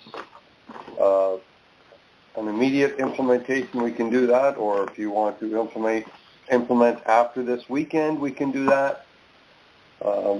My opinion is the sooner the better if we're going to move in this direction. I think sooner the better as well. I'm sorry, what was that, Councillor Dorr-Matthews? I was just saying that I think the sooner the better as well before things get any worse than they are. You mean before the weekend, or? Yes. Is it possible to do it before the weekend? I mean, because basically where we are, we got tomorrow is a landfill day. Thursday is a landfill day. Saturday and Sunday are landfill days. So I think we would need to say. And Your Worship, we can have staff advise immediately, starting tomorrow and starting Thursday, that as of the weekend, there will be only one site open at a time. Yeah, I think that. Oh, sorry. Go ahead, John. I was just going to make a comment that in terms of notifying people, maybe plasticize notices up at entrance to subdivisions and some strategic places around the community. Try to get it out so people don't get caught at the gate. As you know, there's just really no time to notify a lot of people.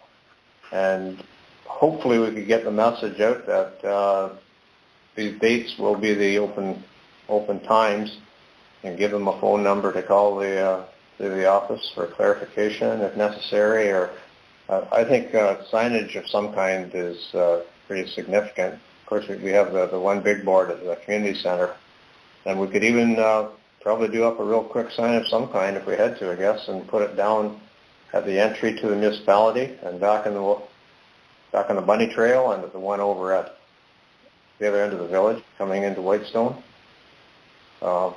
If we have time, I don't know, Mr. Sheridan, how you feel about that, maybe off kilter. Through you, Your Worship, we can have those signs made just as quick as possible, and maybe the first draft might not be fully professional, but we'll have professional-made signs as quick as council would authorize it. Okay. Thanks, I appreciate it. Through you, Mr. Mayor, CAO Hendry. I haven't fallen asleep. I'm still here, just listening in. It's a good conversation.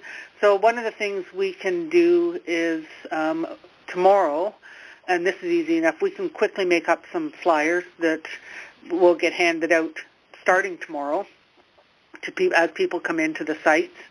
And ask them to spread the word. It'll get up on Facebook and our webpage. But we could also do a couple of radio ads and get the message out that way, because people do listen to Moose FM. As Brian said, getting signs made was it 5 to 7 days, Brian? That's correct. And the largest sign we can make and laminate is 8.5 by 11. So it's not a very big sign. The most that sign is going to be able to say is closed. Mm-hmm. So we can do what we can to get the message out, and something like this on Facebook will get shared pretty quickly, because the landfills are pretty important to people. Other than that, it really will have to be word of mouth, and yes, some people will be annoyed, and there's no doubt there'll be a little bit of garbage at the gates until this new normal sort of sits in with people and they understand the reasons behind it. You could probably get the lady at Aquagraphics to make something for you pretty quickly. You mean for a flyer? No, I mean for a sign. Like, she can make bigger things than. She can make like 2 feet by. I mean, she may make blueprint size signs, I think. Anyway. Through you, to Mr. Sheridan, who were the sign people that you reached out to? I didn't realize that Aquagraphics made signs, but there's no reason we couldn't reach out to her if her business is actually open at this point. Well, I don't know. Your Worship, I contacted Signcraft in Sunbridge, and I contacted Cedar Signs, who we use for most of our signs. Now, I was asking them for 10 to 15 signs. If we need 2 for the 2 landfills, we may be able to motivate a faster response on 2 signs. Well, anyway, I don't want. I'm sorry. I shouldn't have jumped into the details. I'm just thinking. While you've been talking, I've been wording this just to see if we can get past this motion, because we've got to keep moving here. So number 9 would, as amended, would read, and that is an essential service. The landfill sites remain open as follows, with safety, distancing, and disinfecting protocols being followed. And then at the end of it, and then added on to that, it would say, with each site open 2 days per week with 2 attendants each, effective April 11th, which is April 11th is Saturday, right? Okay, and I'll chime in. I think we do it, as soon as we can. I think April 11th is fair. It's fair ball. That's pretty quick. So I'm kind of all for that. Brian, I am a little interested as to if our work at the landfill sites are 100%, how busy is it at Alls versus York? Is it 60% York and 40% Alls? I know there's different, metrics to look at, but in other words, what I'm getting at is which site is going to be open Saturday and closed Sunday and vice versa. What's your recommendation there? Through you, Your Worship, it's my suggestion that your busiest outgoing traffic will be Sunday, and so I would suggest York has the heaviest traffic of the two sites by a very good margin, probably greater than 60-40 on the typical day at this time of year, although there's nothing typical anymore. And so I would suggest that York would be Thursday, Sunday, and I would suggest that Alls would be Tuesday and Saturday. Okay. All right. I'm trying to think on the fly here. I think that would be okay. I don't, you're going to, there's some that will want it open Saturday and not Sunday and vice versa. So, and we certainly have populations in both areas. So I'm fine with that. So thank you for clarifying.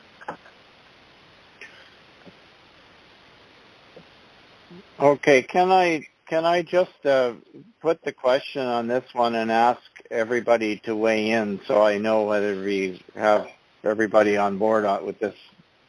I'll just go quickly down the list. Councillor Gorham Matthews, are you okay with that? Yes.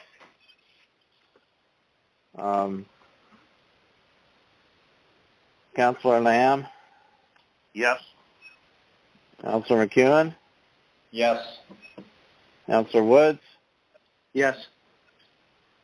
Okay, and I'm okay. So everybody seems to be all right with number 9 as reworded. So let's go back to number 10 then, which was commencing at some point in time. The York Street and Alds Road landfill sites will accept only household waste and blue box recycling materials. I think we have a choice that we would move that ahead. We would move it ahead to the same date, to April 11th, or we would leave it as the 1st of May, where it is right now. So, again, I'll just poll the group and see what you think about that one. Councillor Gorham Matthews, move it ahead or leave it? I think we want to move it to April 11th, because I think we're talking about two separate things. We're just talking right now about reducing the streams in terms of the COVID-19. So the May 1st is kind of a different ballgame. That's right. All right, then. So, Councillor Lamb? I say April the 11th. But I don't think that we should lose sight, because I know Councillor McEwen and Councillor Woods have done some really good stuff on the task force. And I think that they should carry on, because what we're deciding to do is a short-term measure, right? It may be a month, it may be 2 months, it may be 3 months. We don't know at this point. But when we come out of this, we're still, we can't always have the stream that you can only, maybe that's what we'll get with this, is that you can only take your household waste to the landfill site. Leaving conference. Marcella Schuldeis. Okay. I think we bored Marcella to death. But anyway. I guess we did. But anyway, having said that, I just want to not lose sight of the fact that what we're doing now is obviously interim, and the good work Yeah. that's being done can carry on. Thank you. Okay, well, thank you for saying that. I appreciate it. Councillor McEwen, what's your view? On the actual date in there? Yeah. Yeah, 11 is really tight, but if we can work it in, if we can work to it, I'd support it. Okay, Councillor Woods? Yeah, I can support that. Okay, well, so I think we have done number 10, and we're just filling in April 11th. April 11th, 2020. Well, thank you. I know this has been hard slogging. Now, we got two more, and I hope they don't take us long. We added these on because other people are doing the same things, or are doing things, putting restrictions on their public boat launches and so on. Number 11, as it reads, is a status quo motion, which says the public boat launches, public water access points, and public dock facilities remain open to the public, with signs installed as soon as possible advising of the requirement for physical distancing and that these sites are to be utilized at your own risk. Any discussion on that one or objection to that one?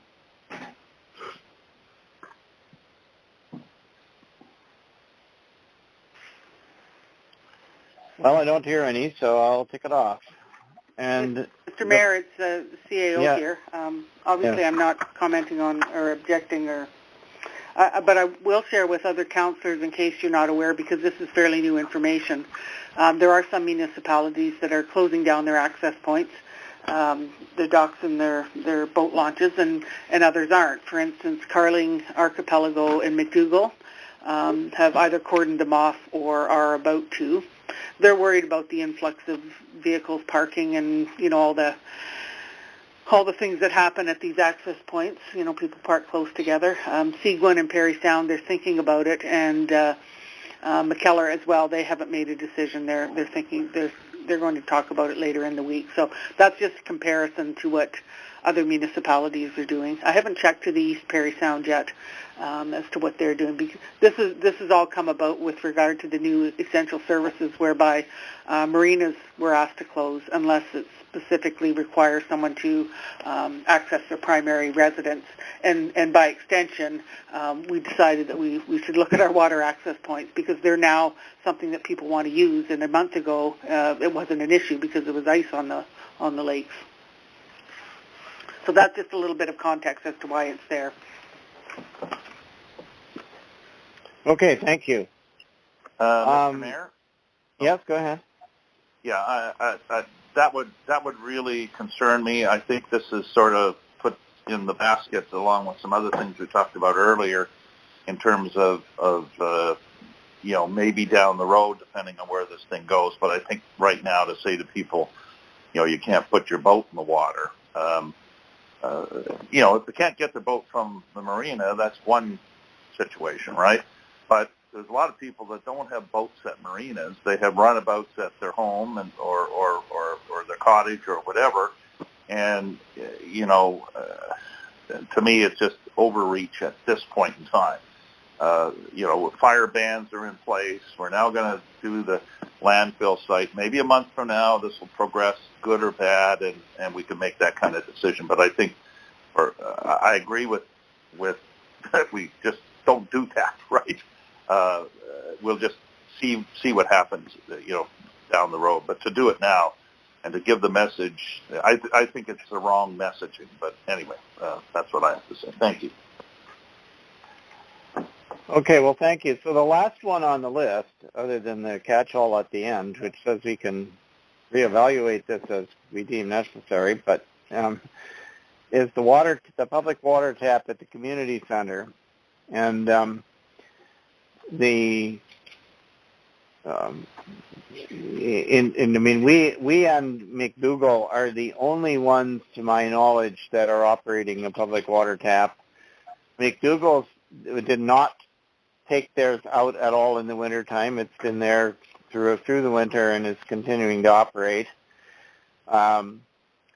it is a slightly better installation than ours in that it doesn't splash as much water on the ground and so on. It doesn't have a hose fitting like the normal thing. It has a little piece of copper pipe that comes out at the end of it, which simply causes the stream of water to be a laminar stream that will go into the jug. And the jug, they have a wooden block underneath it so that the jug can be put to the right height, so it's not shooting at it from far away and people are trying to hold it up. But I think the risk to it that's different from last summer is simply that if people touch it, and the only thing that they should touch, of course, is the push button that starts it, but that causes the water to go down when you're holding it. But and that is a potential source of getting the virus on your hand if you don't use gloves or if you don't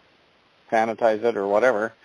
And the other is the necessity to grab hold of the tap or try to hang your container off the faucet and that sort of thing. So those are sort of things that are different other than last year. But I guess the question is, what should we do anything with it? I mean, if the decision is to simply leave it shut off as it is right now, then I guess we could say that the public water tap at the Duntich Community Center remain out of service or something. Or if people feel strongly that it should go back in service, then we could decide to put it back in service at, I would say, basically at any time, simply because the it's not there isn't really a danger of ice forming in the parking lot underneath it at this stage of the game, I don't think. Well, I'll weigh in. I think we should not start it until we're over this. And I'll just, another quick example. I went to the liquor store. Hopefully they're not going to close the liquor store, but anyway, maybe they will. But I had gloves on, and of course I couldn't use my gloves to put my PIN number in, right? So I had to take my glove off and hit the PIN number, which I did. I put my glove back on. When I came home, I washed my hands, okay? So you're talking really, George, the same idea. And I wouldn't want to be caught with you guys didn't do the right thing by shutting that down, and I caught COVID, and I've been doing everything right, and I caught it from you guys or whatever, right? So people will understand that we can't open the public tap. I think they will. So I vote to leave it the way it is. Anybody else want to weigh in on this one? I will. Councillor Gore-Matthews. Yeah, I agree. We should just leave it off for now. There's still plenty of time for this to resolve itself and have the tap back on for summer, hopefully when the busier season is upon it and the more demand for the tap. But for now, I think just in order to encourage everyone not to gather in one place and have multiple people touching things, it's probably in the best interest to leave it off. Okay. Mr. Mayor? Yes. Yeah, so I agree with Councillor Lamb and Gore-Matthews. I think if there's any potential risk, we should not enter into it and see where we're going to be a month or so down the road, and we can always revisit it. Councillor Woods?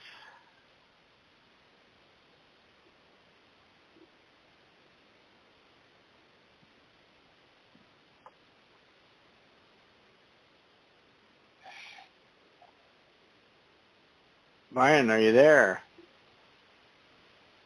Sorry about that. Yeah, I agree with everyone there.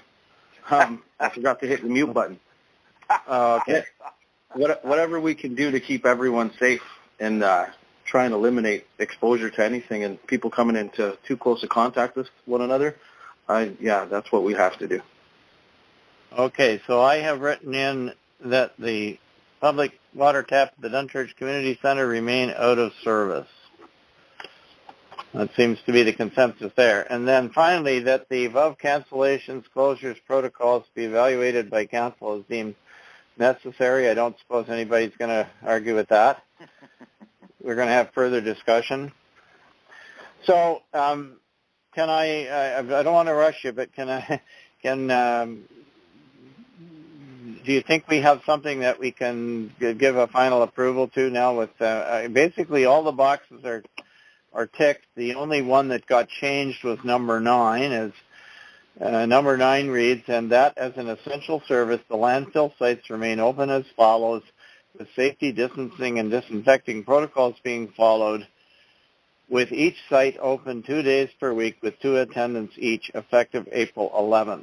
And then number 12, it's filled in to say, and that the public water tap at the Dunchurch Community Center remain out of service. And all the rest of them are as printed in front of you.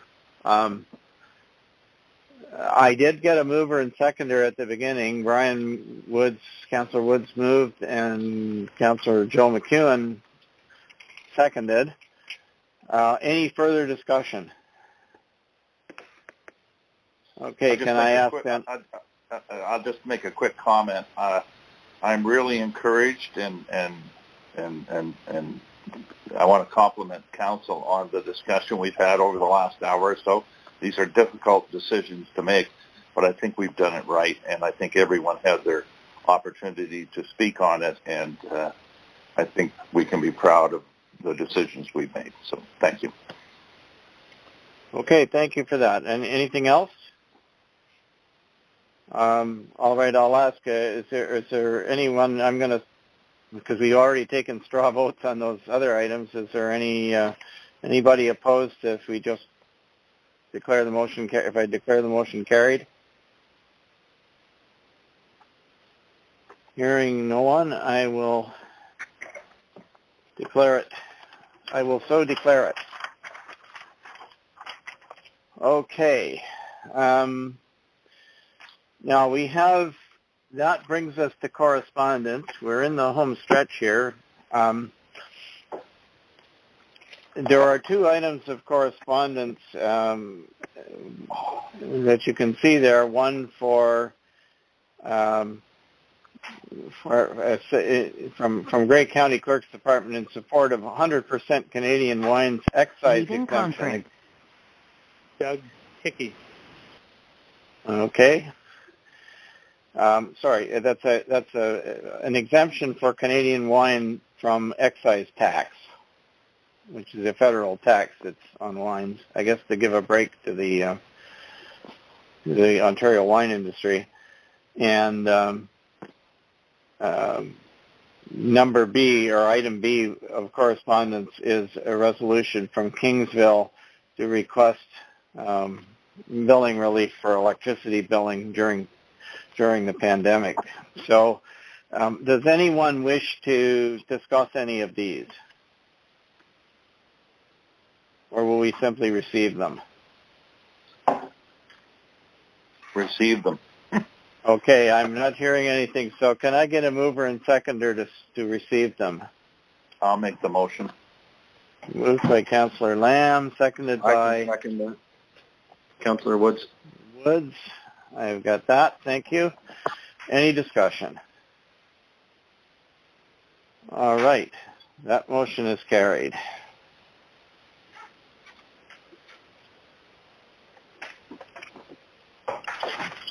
Excuse me, Mr. Mayor, Councilor McEwen. Yes, sir. I believe we missed 10.2 to receive a report from our from Brian Chardon. I'm sorry, what report was that?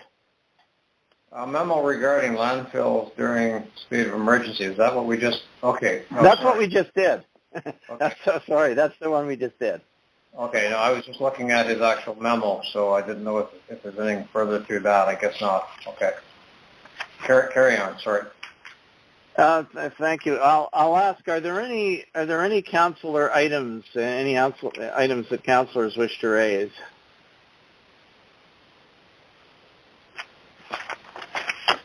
That we haven't already. So I don't think we have any public left. No, I was just looking at the list of public that I have a note. There are no public left who haven't left the conference call. So, well, hold it. Bob Whitman may still be here. Oh, Jim? All right. Yeah, I don't consider Bob to be an ordinary member of the public. But yeah, Bob. Sorry, Bob. We should give you an opportunity if there's anything you wish to raise. I'm good, thank you. But I'm. All right. Sorry, I didn't want to. I think. Sorry, I'm just looking at my list. Yeah, I see you're up with you are listed on my attendees list with the staff. I apologize. I guess I should ask if any of the member of staff, if the CAO or anybody else has anything further they wish to add. No? Okay. Confirming bylaw. Mover and seconder, please. I'll move it. Councillor Lamb. And seconded by Councillor Woods. That bylaw 19-2020, the confirmatory bylaw for the council meeting of April 6, 2020, be given a first, second, and third and final reading and passed as of this date. Anyone opposed? The motion is carried.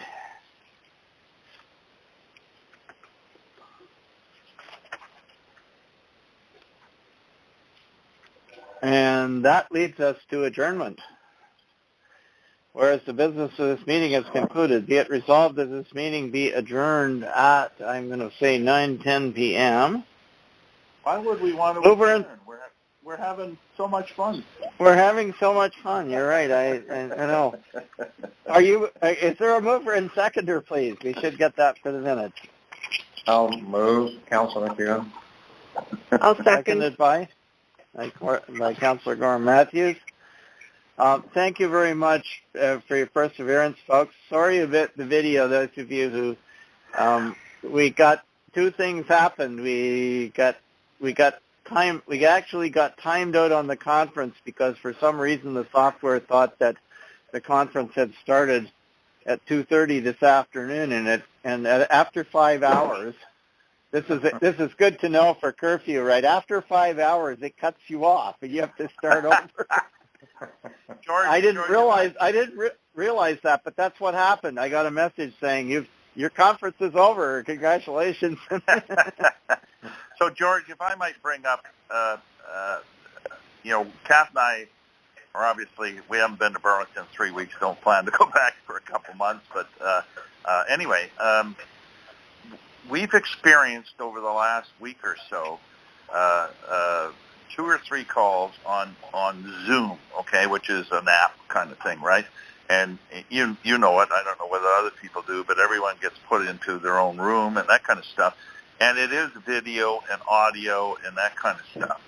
And so technology exists without having 2 separate streams. And why I didn't want to go into the video thing today, because I thought exactly what happened would happen, right? But, it just doesn't connect. So is there a way, and again, I don't want to add to your list, as the mayor or to Michelle, but, isn't there a way that we can simply do audio visual like we're doing now? And because the audio has worked flawlessly, right? And isn't there a way to do both flawlessly? And if not, then we'll just, from my standpoint, as long as I have hard copy, I'm fine to discuss everything, right? But, is that a fair question or not? No, it is a fair question. It isn't the product that we are using right now will do that. And the reason I didn't do it was that I was concerned that maybe if for some reason it didn't hold up, what would happen is the whole entire conference would be dropped, and people would have to come back on audio. You'll notice we had no glitches as far as audio was concerned. Absolutely, right.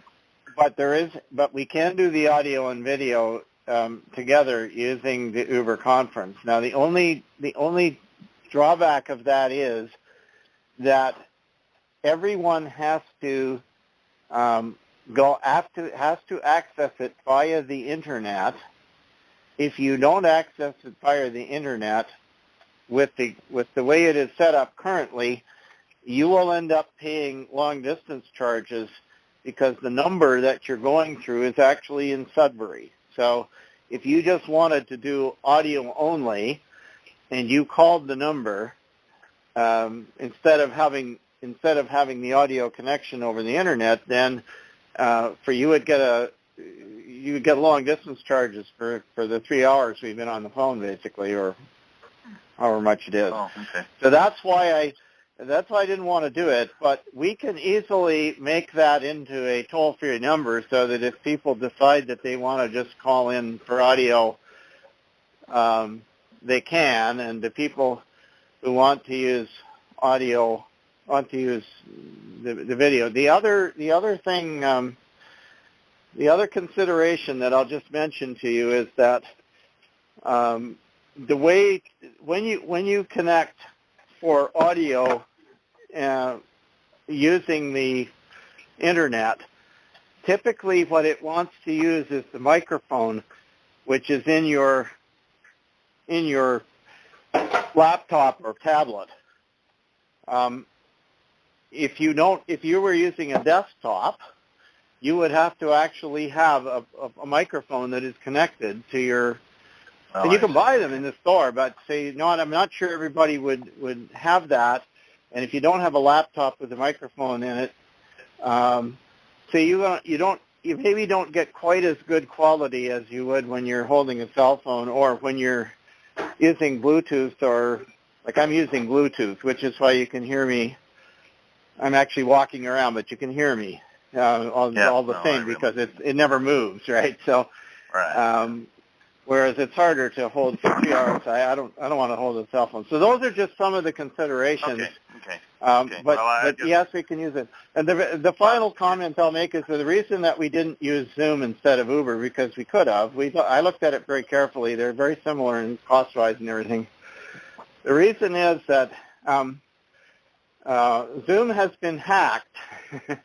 A number of times. It has some security weaknesses, and it has some other things which the company that operates it is actually supplying information about the users of it to Google, which got exposed. So if you read the press on these things, they've got some bad press these days, and instead of doing what I thought they would do, which was to say, oh, sorry, we're going to fix this right away, they tried to sort of argue why they were doing it that way and why they thought it was reasonable. And so people are I'll leave it are not happy with them.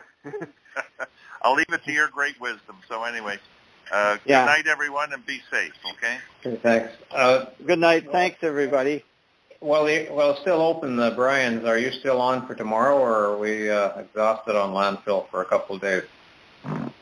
As far as I know, Councillor McEwen, we are still on for tomorrow morning. Okay. Yeah, I'm good for tomorrow morning. Okay, just confirming. Councillor Wood. Good night, thanks. Leaving conference. Joe Lamb. Leaving conference. Have a good night. Good night. Bob Women. Good night. Leaving conference. George Comrie. Leaving conference. Leaving conference. Joe McEwen. Leaving conference. Brian Woods.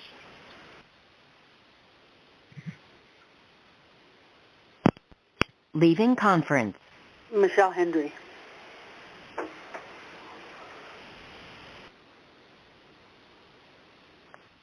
Leaving conference.